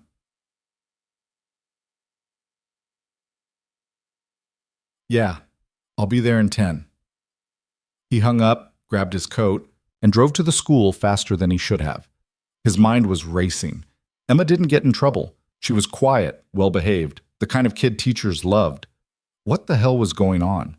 When he walked into the office, Emma was sitting in a chair by the wall, her arms crossed, her face red and blotchy like she'd been crying. Principal Davison stood nearby, her expression somewhere between sympathetic and exasperated. "Mr. Harper," she said. "Thank you for coming." Dylan ignored her and went straight to Emma. He crouched down in front of her. "Hey, what's going on?" Emma didn't answer. She just stared at the floor. Emma, Dylan said gently, talk to me. She won't leave me alone, Emma muttered. Who won't? Madison. She keeps saying mean things. Dylan looked up at Principal Davison. Who's Madison? Another student in Emma's class, the principal said. They had a disagreement during group work. Emma threw a book at her. Dylan's eyebrows shot up. She threw a book? It didn't hit her, Emma said quickly. I missed on purpose. That's not the point, Principal Davison said. Violence isn't acceptable, even if you're upset. Dylan rubbed his face. Okay, what did Madison say to her? Principal Davison hesitated. According to Emma, Madison said her mother didn't love her because she left. The air went out of Dylan's lungs. Emma's lip trembled. She said Mom didn't want me. That's why she's gone. Dylan felt something crack open inside him. He reached out and pulled Emma into his arms, holding her tight. That's not true, he said fiercely. Your mom loved you more than anything. You know that. Then why did she leave? Emma's voice was muffled against his shoulder. She didn't leave, baby. She got sick. It wasn't her choice. Emma sobbed, and Dylan held her tighter, his own eyes stinging. Over her head, he looked at Principal Davison. We're leaving, he said. Mr. Harper, we need to... We're leaving, Dylan repeated. I'll talk to her at home. He stood, lifting Emma with him, and carried her out to the truck. She cried the whole way home, and Dylan didn't try to stop her. He just drove, one hand on the wheel and the other holding hers. When they got back to the house, he set her down on the couch and sat next to her. She curled up against him, her face buried in his jacket. I'm sorry, she whispered. You don't have anything to be sorry for, Dylan said. I threw a book. Yeah, well, sometimes people deserve it. Emma let out a shaky laugh, and Dylan felt some of the tension ease out of his chest. They sat there for a long time, not talking, just breathing. Outside, the wind picked up, rattling the windows. Dylan thought about Claire, about the way she used to sing to Emma when she couldn't sleep, about the way she'd smiled at him across the kitchen table like he was the only person in the world. He thought about how much he missed her, how much Emma must miss her too. Dad? Emma said quietly. Yeah? Do you think Arya misses us when she's not here? Dylan's throat tightened. I think she does, kiddo. I miss her. Yeah, me too. That night, after Emma was asleep, Dylan sat at the kitchen table with a beer he wasn't drinking and stared at his phone. He wanted to call Arya, wanted to tell her what had happened, wanted to hear her voice, but he didn't know what he'd say. He was about to give up and go to bed when his phone buzzed. A text. From Arya. How's Emma? I heard what happened at school. Dylan stared at the screen. How did you hear? Principal Davison called me. I'm still listed as an emergency contact, remember? Dylan had forgotten about that. She's okay. Upset, but okay. Do you need me to come over? Dylan hesitated. Then he typed, Yeah. If you're not busy, I'll be there in 10. She showed up 8 minutes later, still in the clothes she'd worn to work on the bookstore, paint-stained jeans and an old t-shirt. She walked in without knocking, found Dylan at the table, and sat down across from him. Tell me what happened, she said. Dylan told her. About Madison. About Emma throwing the book. About the way Emma had cried in his arms asking why her mother had left. Arya listened without interrupting, and when he finished, she reached across the table and took his hand. She's going to be okay, Arya said. You don't know that.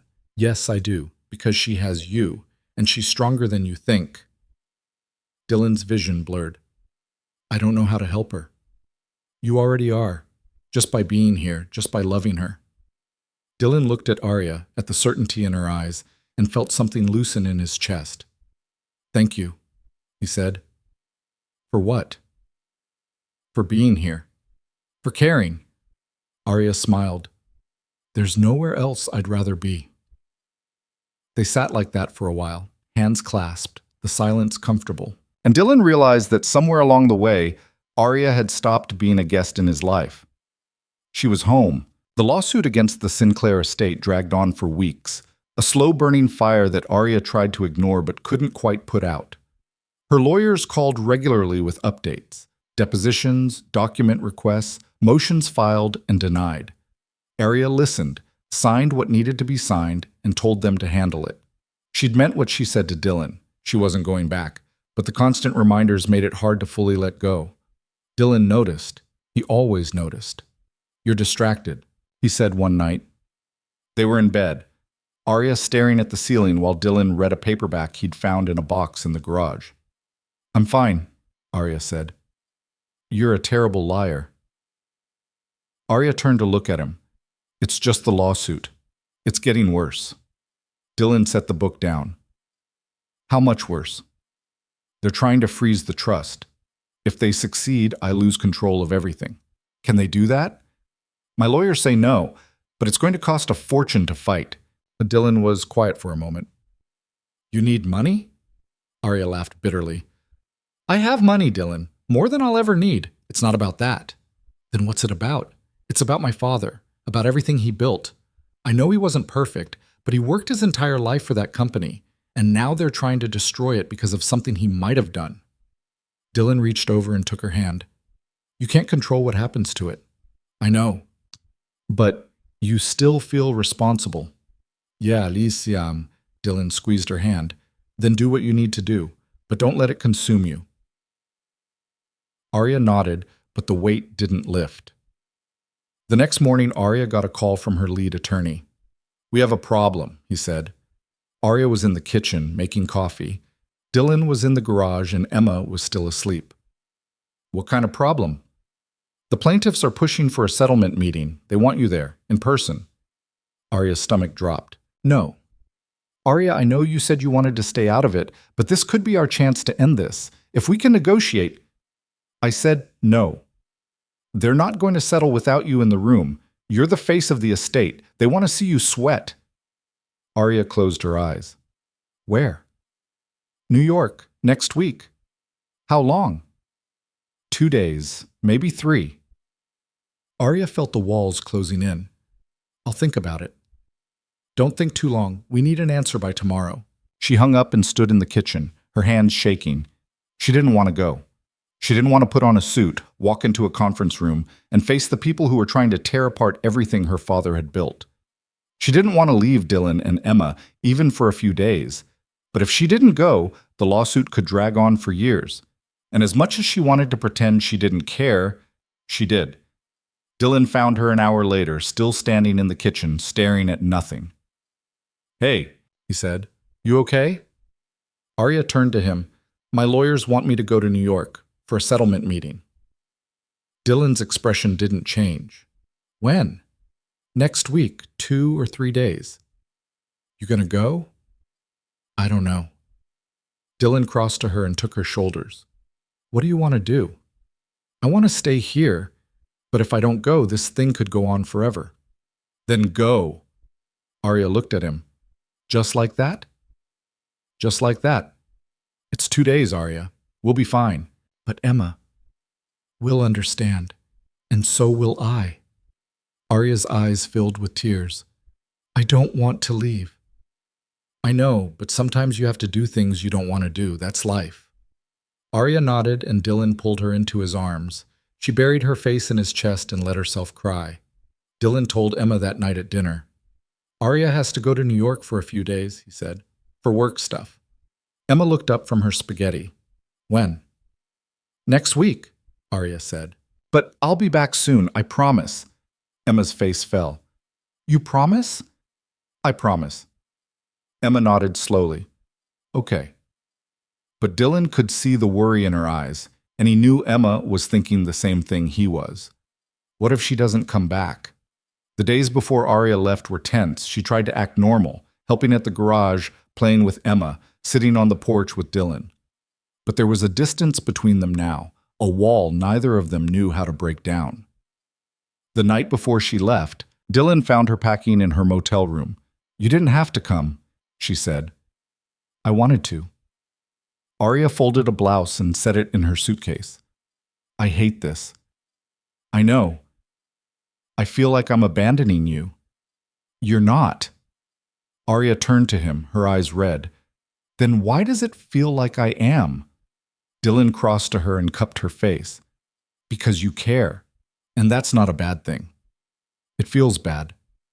I know. He kissed her, slow and deep, and Arya clung to him like he was the only solid thing in the world. When they pulled apart, she whispered, "I'll come back. I know you will."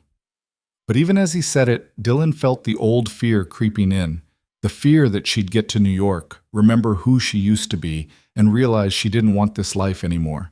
He didn't say it out loud, but Arya saw it in his eyes.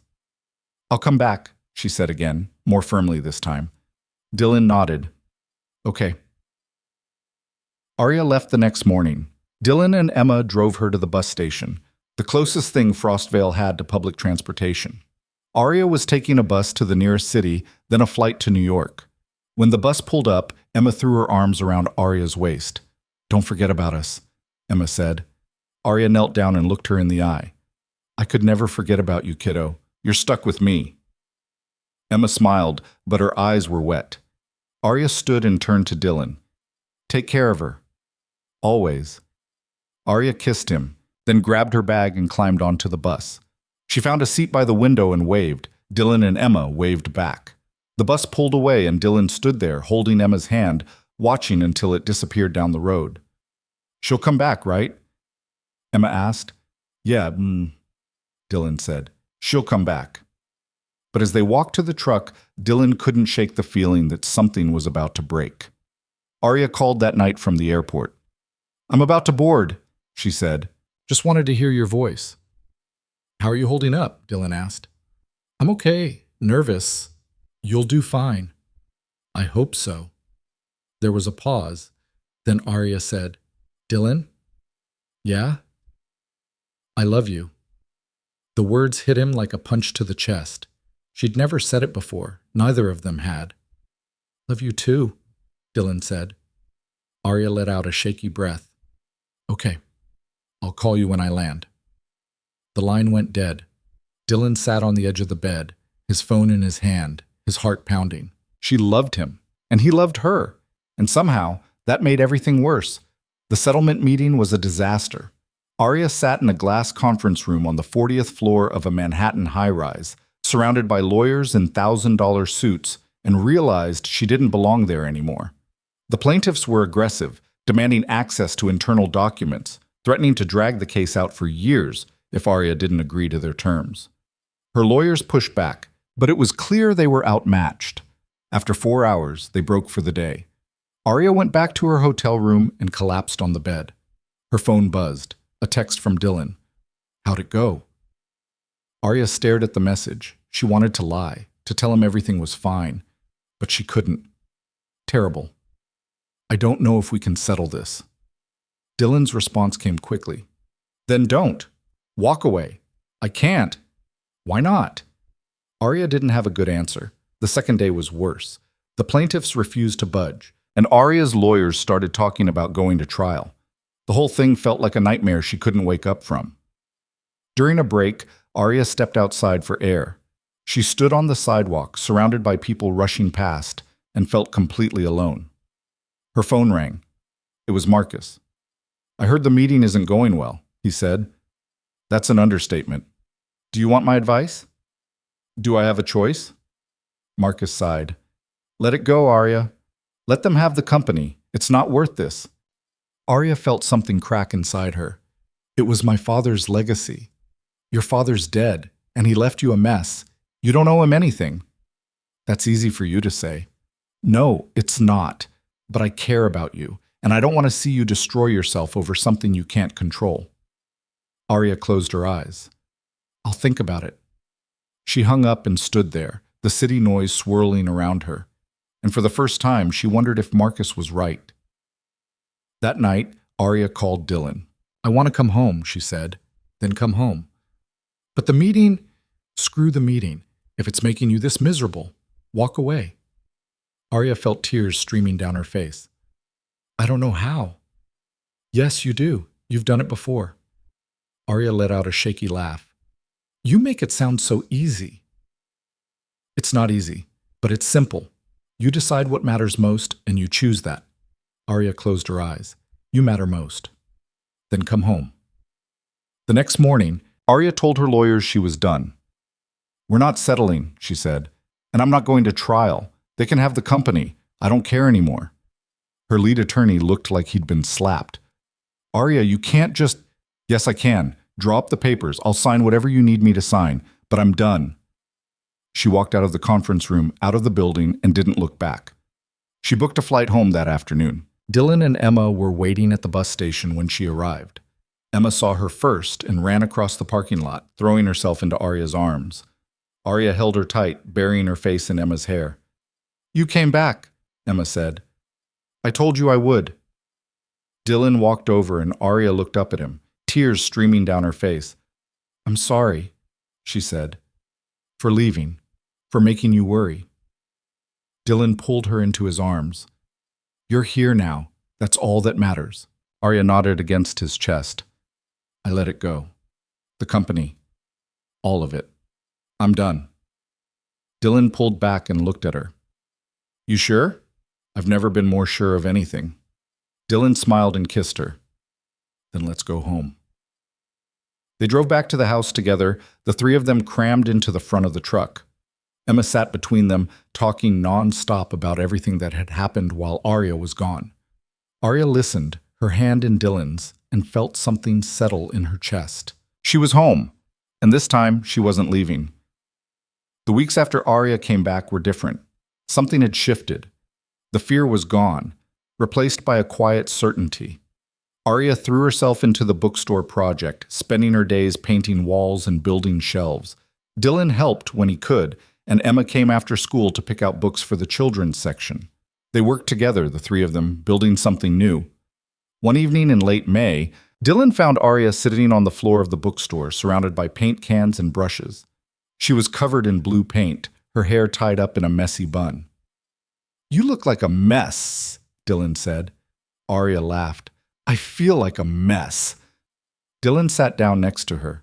You're doing a good thing here. You think so? Yeah, this place is going to be great. Arya leaned her head on his shoulder. I couldn't have done it without you. Sure you could.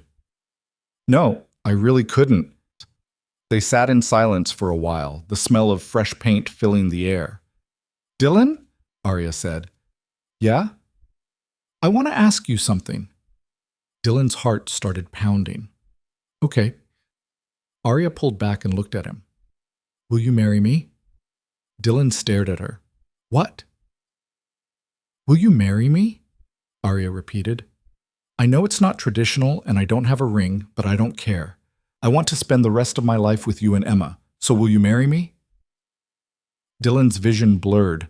He tried to speak, but the words got stuck. Arya's face fell. If you don't want to... Yes, Dylan said. Yes, I'll marry you. Arya's face lit up. She threw her arms around him, and they fell back onto the floor, laughing and crying at the same time. When they finally pulled apart, Dylan cupped her face. You're serious about this? Completely. Even though I'm broke and live in a falling apart house and have a kid? Especially because of that. Dylan kissed her, and Arya kissed him back, and for the first time in his life, Dylan felt like everything was exactly where it was supposed to be. When they told Emma that night, she squealed so loud Dylan thought the neighbors 3 houses down could hear. Does this mean Arya's going to be my mom? Emma asked. Arya knelt down in front of her. I'm not trying to replace your mom, kiddo, but I'm going to be here for as long as you want me. Emma threw her arms around Arya's neck. Forever. Forever? Arya agreed. Dylan watched them, his chest so full it hurt. They were going to be okay. More than okay. They were going to be a family. They got married in June, on a Saturday afternoon in the backyard of the house. It wasn't fancy. Dylan couldn't afford fancy, and Arya didn't want it anyway. They set up folding chairs on the patchy grass, strung white lights between the trees, and borrowed a sound system from the church down the road. The whole thing cost less than $300, and it was perfect. Emma was the flower girl, wearing a white dress they'd found at a thrift store in the next town over. She walked down the makeshift aisle, scattering rose petals from a wicker basket, grinning so wide Dylan thought her face might split in half. Dylan stood at the front, wearing the only suit he owned, the one he'd worn to Claire's funeral 7 years ago. It still fit, barely, though the shoulders were a little tight, and the pants were a little short. He'd polished his boots until they shined, and he'd even shaved, though he'd cut himself twice and had to stick bits of tissue paper on his face to stop the bleeding. He felt ridiculous. He felt terrified. He felt like the luckiest man alive. Then Arya appeared, and everything else disappeared. She wasn't wearing a traditional wedding dress. Instead, she'd chosen a simple white sundress that fell just below her knees, with thin straps and a lace overlay. Her hair was down, falling in soft waves around her shoulders, and she wasn't wearing any jewelry except for a pair of small silver earrings Dylan had given her the night before. She looked beautiful. Not magazine cover beautiful, but real. Human. His. Arya walked toward him slowly, her eyes locked on his, and Dylan felt his throat close up. He tried to hold it together, tried to be strong, but when she reached him and took his hands, the tears came anyway. "You okay?" Arya whispered. Dylan nodded, not trusting his voice. The ceremony was short. They'd asked Mrs. Patterson from the library to officiate. She'd gotten ordained online specifically for this, and she kept it simple. A few words about love and commitment, a reading from a poem Arya had chosen, and then the vows. Dylan went first. He'd written his vows on a piece of paper that morning, sitting at the kitchen table while Emma ate cereal and Arya was still getting ready. But when he pulled the paper from his pocket, his hands were shaking so badly he couldn't read it. "Sorry," he said, his voice breaking. "I had this whole thing written, but I can't." "Just say what you feel," Arya said gently. Dylan took a breath and looked at her. "Okay. I'm not good with words. I'm not good with a lot of things, actually, but I'm good at showing up. And I promise I'll show up for you every single day for the rest of my life. I'll make you coffee in the morning and fix your bike when it breaks and hold you when things get hard. I'll love Emma like she's ours, because she is. And I'll love you even when I don't understand you, even when we fight, even when it's messy, because that's what love is. It's not perfect, it's just showing up." Arya was crying now, tears streaming down her face. She squeezed his hands and took a shaky breath. "My turn?" she asked. Mrs. Patterson nodded. Arya looked at Dylan, her eyes red but steady. "I've spent most of my life trying to be perfect, trying to be what other people needed, what they expected. And it almost killed me. But then I met you, and you didn't expect anything. You just saw me. The messy, broken, confused version of me. And you didn't try to fix me. You just gave me a place to belong. You and Emma, you saved my life. And I don't say that lightly. So I promise I'll show up too. I'll make terrible eggs and learn how to fix cars and be there for Emma when she needs me. I'll love you when it's easy and when it's hard. I'll choose you every single day, no matter what." Dylan couldn't speak. He just nodded, his vision blurred with tears. Mrs. Patterson smiled. "Do you have rings?" Dylan pulled a small box from his pocket. Inside were 2 simple gold bands he'd bought at a pawn shop in the city. They weren't expensive, but they were real. He slid one onto Arya's finger, and she slid the other onto his. "By the power vested in me by the internet," Mrs. Patterson said, "I now pronounce you husband and wife. You may kiss." Dylan pulled Arya into his arms and kissed her, and the small crowd erupted in applause. Emma cheered the loudest, jumping up and down and clapping.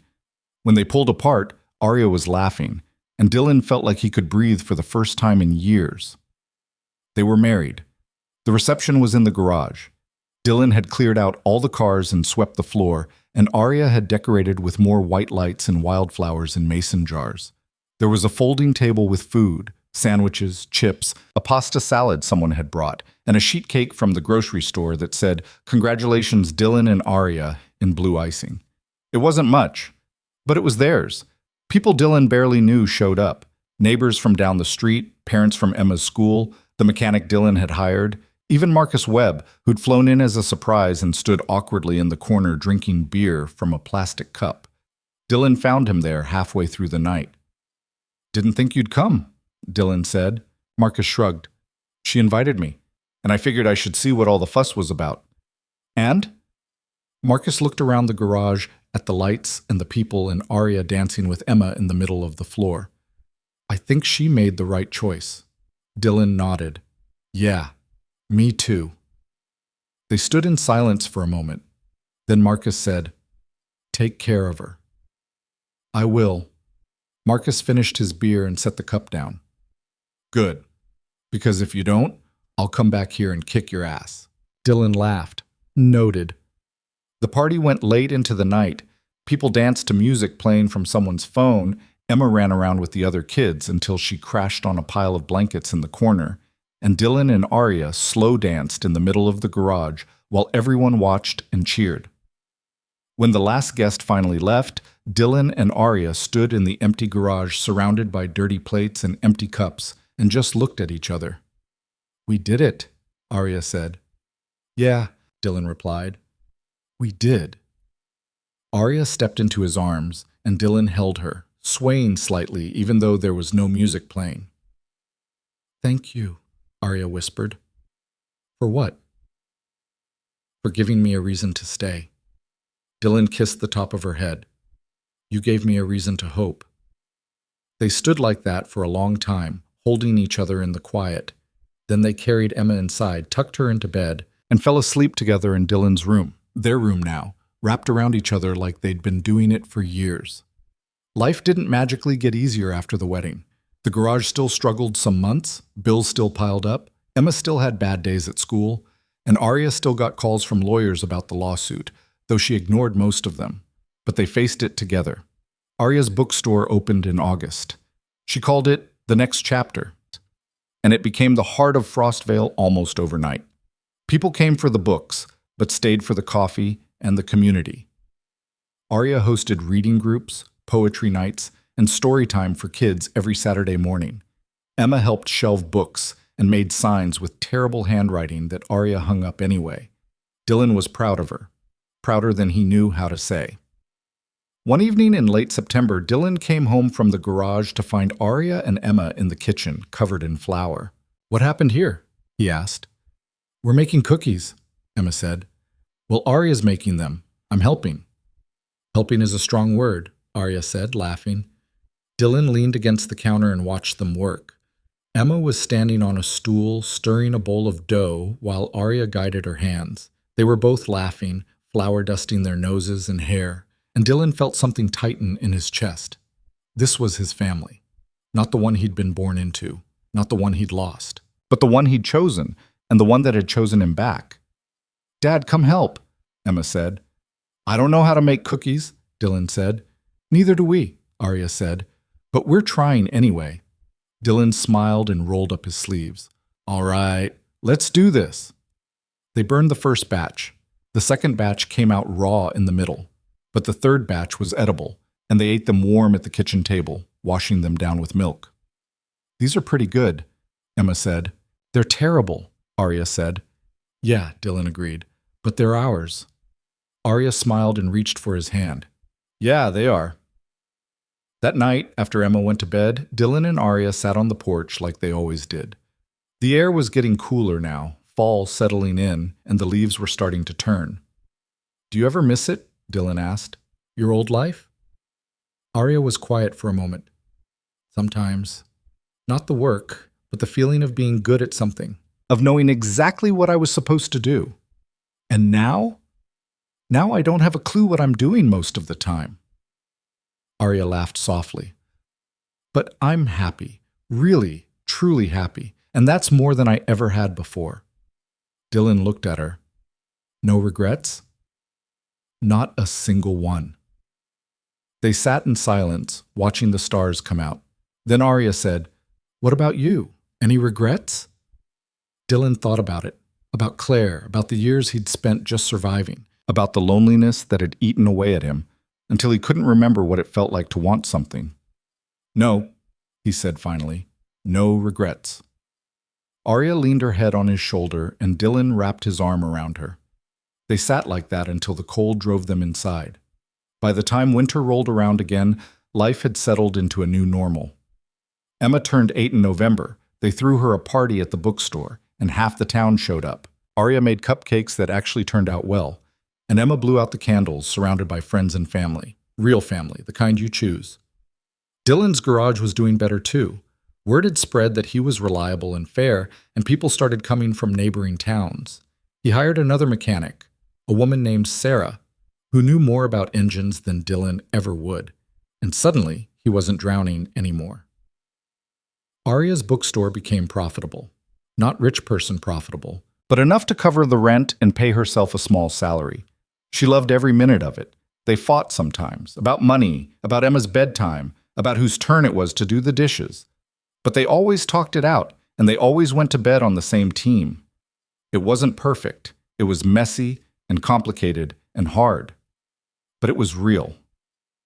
One night in early December, almost exactly a year after Arya had first broken down in the snow, Dylan found her standing in the garage, staring at her motorcycle. "What are you doing?" he asked. Arya turned. "Just thinking." "About what?"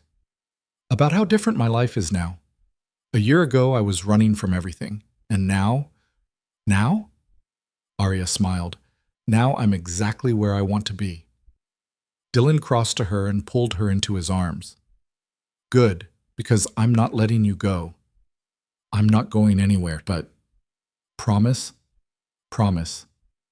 Dylan kissed her, and Arya kissed him back, and they stood there in the cold garage, holding each other like they were the only two people in the world.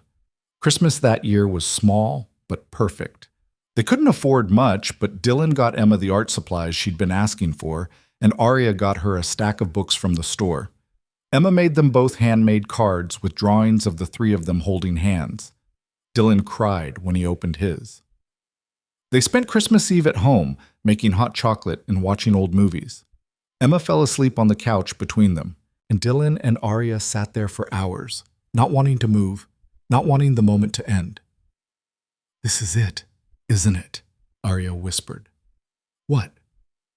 "This is what it's all about. Not money or power or success, just this." Dylan looked at Emma, then at Arya, and felt something settle deep in his bones. "Yeah," he said. "This is it." The years that followed weren't always easy. There were hard times. The garage had a slow winter, and they had to dip into savings. Emma struggled in school one year and needed extra help.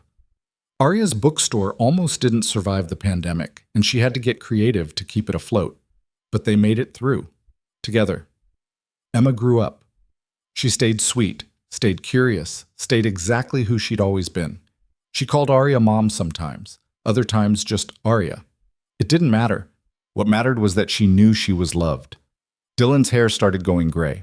Arya found her first gray hair at 30 and freaked out until Dylan told her he thought it was sexy. They laughed about it for days. The garage became something Dylan was proud of. The bookstore became a fixture in the town.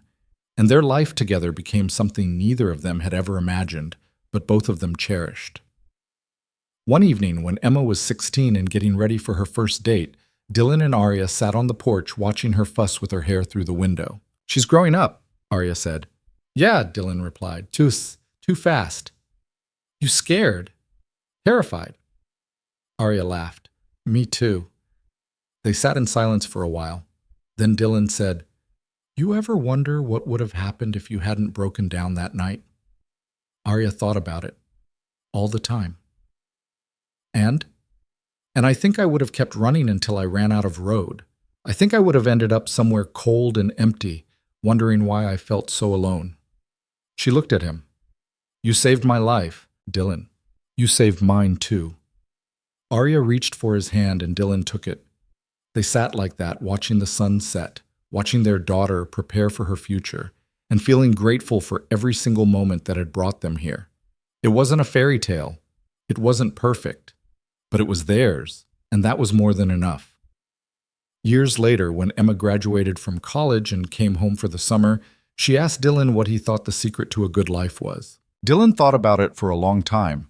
Then he said, "I think it's choosing the right people, and then choosing them again every single day, even when it's hard." Emma smiled. "Is that what you did with Arya?" "Yeah, Dylan said. "That's exactly what I did." And it was the truth. Because love wasn't something that happened to you.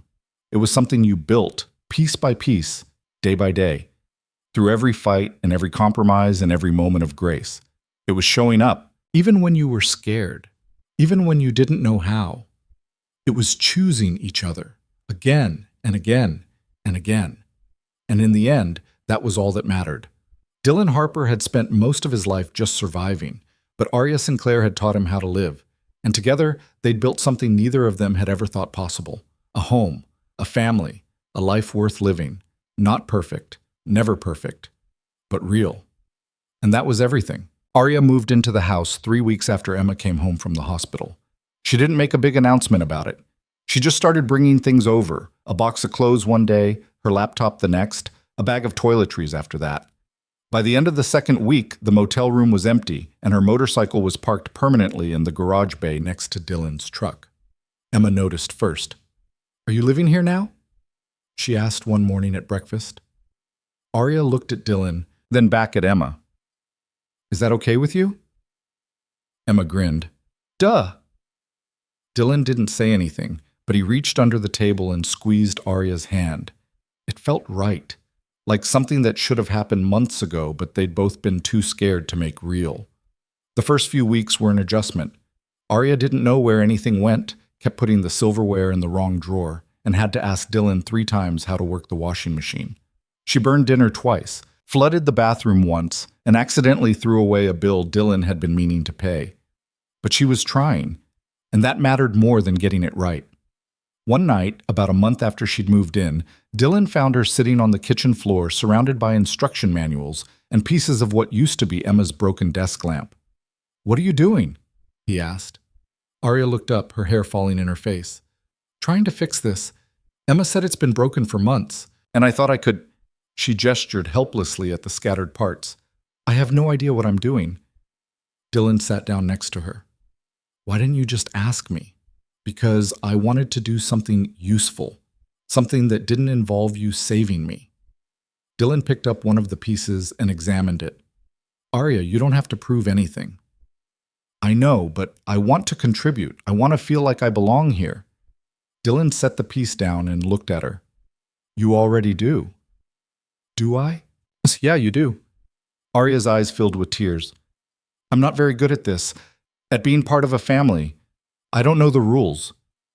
"There are no rules. You just show up. That's it." Arya let out a shaky laugh. "I can do that." "I know you can." Dylan reached for the lamp pieces and started fitting them together. Arya watched, then started helping, and within 20 minutes they had it working again. They tested it, and when the light came on, Arya clapped like they'd just solved world hunger. Emma came downstairs to see what the noise was about, saw the lamp working, and threw her arms around both of them. "You fixed it," she said. "We fixed it," Arya corrected. And in that moment, Dylan realized she was right. They were a we now, a unit, a family. Spring came slowly to Frostvale that year, the snow melting in uneven patches, revealing the mud and dead grass underneath. The garage started picking up business as people brought their cars in for tune-ups and oil changes. Dylan hired Jake full-time, and suddenly the workload didn't feel quite so crushing. Arya threw herself into the bookstore project. The building on Main Street was in worse shape than she'd thought. The roof leaked, the floor was warped, and there was a family of raccoons living in the back room, but she didn't care. She hired contractors, learned how to read blueprints, and spent her days covered in sawdust and paint. Dylan helped when he could, usually after closing the garage. They'd work until midnight sometimes, sanding floors or painting walls, and then drive home exhausted and covered in grime. But Arya loved it. She loved building something with her own hands, loved watching the space transform from a disaster into something beautiful. One evening in late April, they were painting the main room. Arya had chosen a warm cream color for the walls, when she said, "I've been thinking about something." Dylan was up on a ladder, rolling paint onto the ceiling. "About what?" "About us. About making this official." Dylan paused. "Official how?" Arya set her brush down and looked at him. "I want to marry you, Dylan." Dylan nearly fell off the ladder. He climbed down quickly and turned to face her. "What?" "I want to marry you. I know we haven't been together that long, and I know it's fast, but I don't care. I want to be your wife. I want to be Emma's stepmom. I want this to be permanent." Dylan stared at her, his heart pounding. "You're serious? Completely? Arya, you don't have to." "I know I don't have to. I want to." She stepped closer. Look, I've spent my whole life doing things because I was supposed to, because it was expected. But this is the first thing I've ever wanted with my whole heart. You and Emma, this life we're building, it's the only thing that's ever felt real to me. Dylan's throat tightened. I don't have money for a ring. I don't care about a ring. I can't give you the life you're used to. I don't want that life. I want this one. Dylan looked at her, at the paint in her hair and the determination in her eyes, and felt something break open inside him. Okay, he said. Arya blinked. Okay? Yeah, let's get married. Arya let out a sound that was half laugh, half sob, and threw her arms around him. Dylan held her tight, breathing in the smell of paint and shampoo and something that was just her. I love you, Arya whispered. I love you too, Dylan said. They stood there in the half-painted room, holding each other, and Dylan realized he'd never meant anything more in his life. They told Emma that night over dinner. Arya and I are getting married, Dylan said. Emma's fork clattered onto her plate. For real? For real, Arya confirmed. Emma looked between them, her eyes wide. So you're going to be my mom? Arya's expression softened. I'm not trying to replace your mom, kiddo, but yeah, I'm going to be here. Permanently, if that's okay with you. Emma was quiet for a moment, then she said, Can I call you Mom? Arya's eyes filled with tears. You can call me whatever you want. Okay, Mom.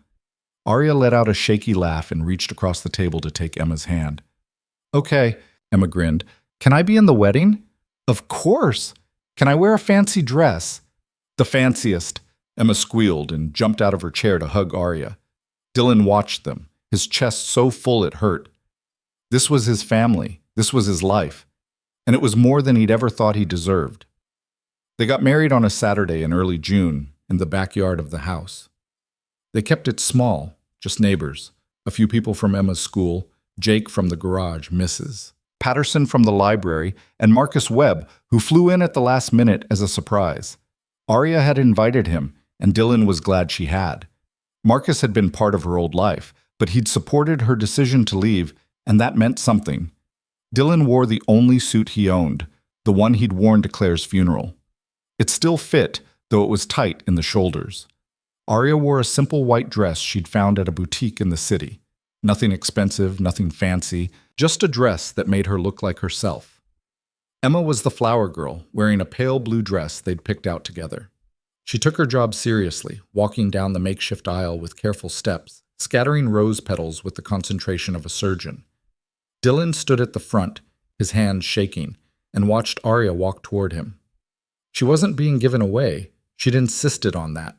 She walked alone, her head high, her eyes locked on his. And when she reached him and took his hands, Dylan felt like he could finally breathe. Mrs. Patterson officiated. She kept it short and simple, reading a poem about love and partnership, and then it was time for vows. Dylan had written his that morning, sitting at the kitchen table while Emma ate cereal. But when he pulled out the folded paper, his hands were shaking too badly to read. I had this whole thing, he said, his voice rough. But I can't. Just say it, Arya said gently. Dylan took a breath. Okay, I'm not good with words. I'm not good with a lot of things. But I know how to show up, and I promise I'll show up for you every day. I'll make you coffee and fix your bike and hold you when things get hard. I'll love Emma like she's ours because she is. And I'll love you even when we fight, even when it's messy, even when I don't have the right words, because you're the best thing that ever happened to me. Arya was crying now, tears streaming down her face. She squeezed his hands and took a shaky breath. My turn, she said. She looked at Dylan, her voice steady despite the tears. I spent my whole life trying to be perfect, trying to be what everyone else needed, and it almost destroyed me. But then I met you, and you didn't need me to be perfect. You just needed me to be real. You and Emma saved my life. You gave me a home when I didn't even know I was looking for one, so I promise I'll show up too. I'll make terrible eggs and learn how to fix things and be there for Emma always. I'll choose you every single day, no matter what comes. Im shits. Dylan couldn't speak. He just nodded, his vision blurred.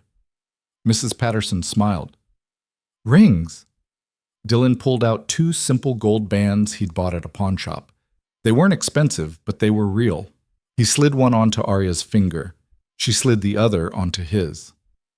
"I now pronounce you husband and wife," Mrs. Patterson said. "You may kiss." Dylan pulled Arya into his arms and kissed her, and everyone clapped and cheered. Emma cheered the loudest, jumping up and down. When they pulled apart, Arya was laughing, and Dylan felt like everything had finally fallen into place. The reception was in the garage. They'd cleared out the cars, swept the floor, and decorated with white lights and wildflowers in mason jars. There was food on a folding table, sandwiches, pasta salad, chips, and a sheet cake from the grocery store that said, "Congratulations, Dylan and Arya," in blue icing. People danced to music playing from someone's phone. Emma ran around with the other kids until she crashed on a pile of blankets in the corner. Dylan and Arya slow danced in the middle of the garage while everyone watched. When the last guests left, Dylan and Arya stood in the empty space, surrounded by dirty plates and cups, and just looked at each other. "We did it," Arya said. "Yeah, Dylan replied. "We did." Arya stepped into his arms. "Thank you." "For what?" "For giving me a reason to stay." Dylan kissed the top of her head. "You gave me a reason to hope." They stood there, swaying slightly, and Dylan realized this was what happiness felt like. The bookstore opened in late August. Arya called it The Next Chapter, and Dylan thought it was perfect. The space had been completely transformed. Warm lighting, comfortable chairs, shelves filled with books, and a small coffee bar in the corner. Arya had hired a local artist to paint a mural on one wall, a scene of a winding path through a forest leading to an open door. The grand opening was packed. Half the town showed up, curious about the new business and the woman who'd left a billion-dollar empire to sell books in Frostvale. Arya was nervous at first, but once people started browsing and buying and sitting in the chairs with coffee, she relaxed. Dylan watched her from across the room, talking to customers, recommending books, laughing at something Mrs. Patterson said. She looked happy. Really, truly happy. Emma helped too, showing kids to the children's section and reading picture books to the younger ones. She'd made signs for different sections, mysteries, romance, adventure, in her messy handwriting, and Arya had hung every single one. That night, after they'd cleaned up and locked the door, Arya turned to Dylan with tears in her eyes. "It's real," she said. "I built something real." Dylan pulled her into his arms. "Yeah, you did. I couldn't have done it without you." "You could have, but I'm glad you didn't have to." Arya laughed and wiped her eyes. "I love you. I love you too." They walked home together, hand in hand, and Dylan realized that this, the quiet moments, the shared victories, the simple act of walking home together, this was what it was all about. Life settled into a rhythm after that. Dylan worked at the garage, Arya ran the bookstore, and Emma went to school and helped at both places whenever she could. They had dinner together every night, sat on the porch after Emma went to bed, and fell asleep tangled together in the bed they now shared. It wasn't always easy. Money was tight sometimes. The garage had slow months, and the bookstore took a while to turn a profit. They fought about bills, about whose turn it was to do dishes, about Emma's bedtime. But they worked through it. They talked. They compromised. They forgave each other. And slowly, Dylan stopped waiting for the other shoe to drop. One night in October, almost a year after Arya had first broken down in the snow, Dylan found her standing in the garage, staring at her motorcycle. "What are you thinking about?" he asked. Arya turned. "About how different everything is. A year ago I was running, and now I'm exactly where I want to be." Dylan crossed to her. "No regrets?" "Not one." "Not even about the money? The company?" Arya shook her head. "I have everything I need right here." Dylan pulled her into his arms. "Good, because I'm not letting you go. I'm not going anywhere." They stood there in the cold garage, and Dylan realized that wealth had nothing to do with money. It was about the people you loved and the life you built with them. That winter, Emma turned 9. They threw her a party at the bookstore, and the turnout was even bigger than the grand opening. Kids from school, neighbors, people Arya had met through the store, they all came, bearing gifts and eating cake, and making Emma smile so wide her face hurt. Dylan watched his daughter blow out the candles, surrounded by friends and family, and felt a lump in his throat. She'd been through so much, losing her mother, watching him struggle, dealing with cruel kids at school, but she'd come through it stronger, kinder, more herself. And she had Arya now, a constant presence, a steady hand, someone who loved her fiercely and without condition. After the party, when everyone had gone home, Emma hugged Arya tight. "Best birthday ever," she said. Arya kissed the top of her head. "I'm glad, kiddo. I'm glad you're here." "Me too." Dylan watched them, his heart full, and knew that Claire would have loved Arya, would have been grateful that Emma had someone else to love her, someone else to be there when things got hard. He sent up a silent thank you to wherever Claire was and felt a weight he didn't know he'd been carrying finally lift. The years passed. The bookstore thrived. Arya added events, book clubs, poetry readings, story time for kids on Saturday mornings. The space became a gathering place for the community, somewhere people went not just to buy books, but to connect. The garage did well, too. Dylan's reputation for honest work spread, and he had more business than he could handle. He hired 2 more mechanics, expanded the lot, and finally fixed that damn flickering sign. Emma grew up. She went to middle school, then high school. She got into art, spending hours drawing and painting in her room. Arya encouraged her, bought her supplies, helped her apply to a summer art program at a college 2 hours away. Dylan watched his daughter become her own person, and it terrified and amazed him in equal measure. One evening, when Emma was 15, she asked Dylan a question that stopped him in his tracks. "Do you think Mom would be proud of me?" They were sitting on the porch, just the two of them. Arya was inside making dinner. Dylan looked at his daughter. "What brought that on?" Emma shrugged. "I don't know. I don't remember her very well. And sometimes I wonder if she'd like who I turned out to be." Dylan's chest ached. "She'd be so proud of you, Em. You're kind, you're talented, you're strong. You're everything she would have wanted you to be." "You really think so?" "I know so." Emma was quiet for a moment, then she said, "I'm glad I have Arya too. I know she's not my real mom, but she's real," Dylan interrupted. "She's been here for you, loved you, raised you. That makes her just as real." Emma smiled. "Yeah, I guess you're right." They sat in comfortable silence, and Dylan realized that family wasn't just about blood. It was about showing up, about choosing each other, about building something together even when it was hard. When Emma left for college, she got into a good art school on the East Coast. Dylan and Arya drove her there together. They helped her move into her dorm, met her roommate, and took her out to dinner. And when it was time to say goodbye, all 3 of them cried.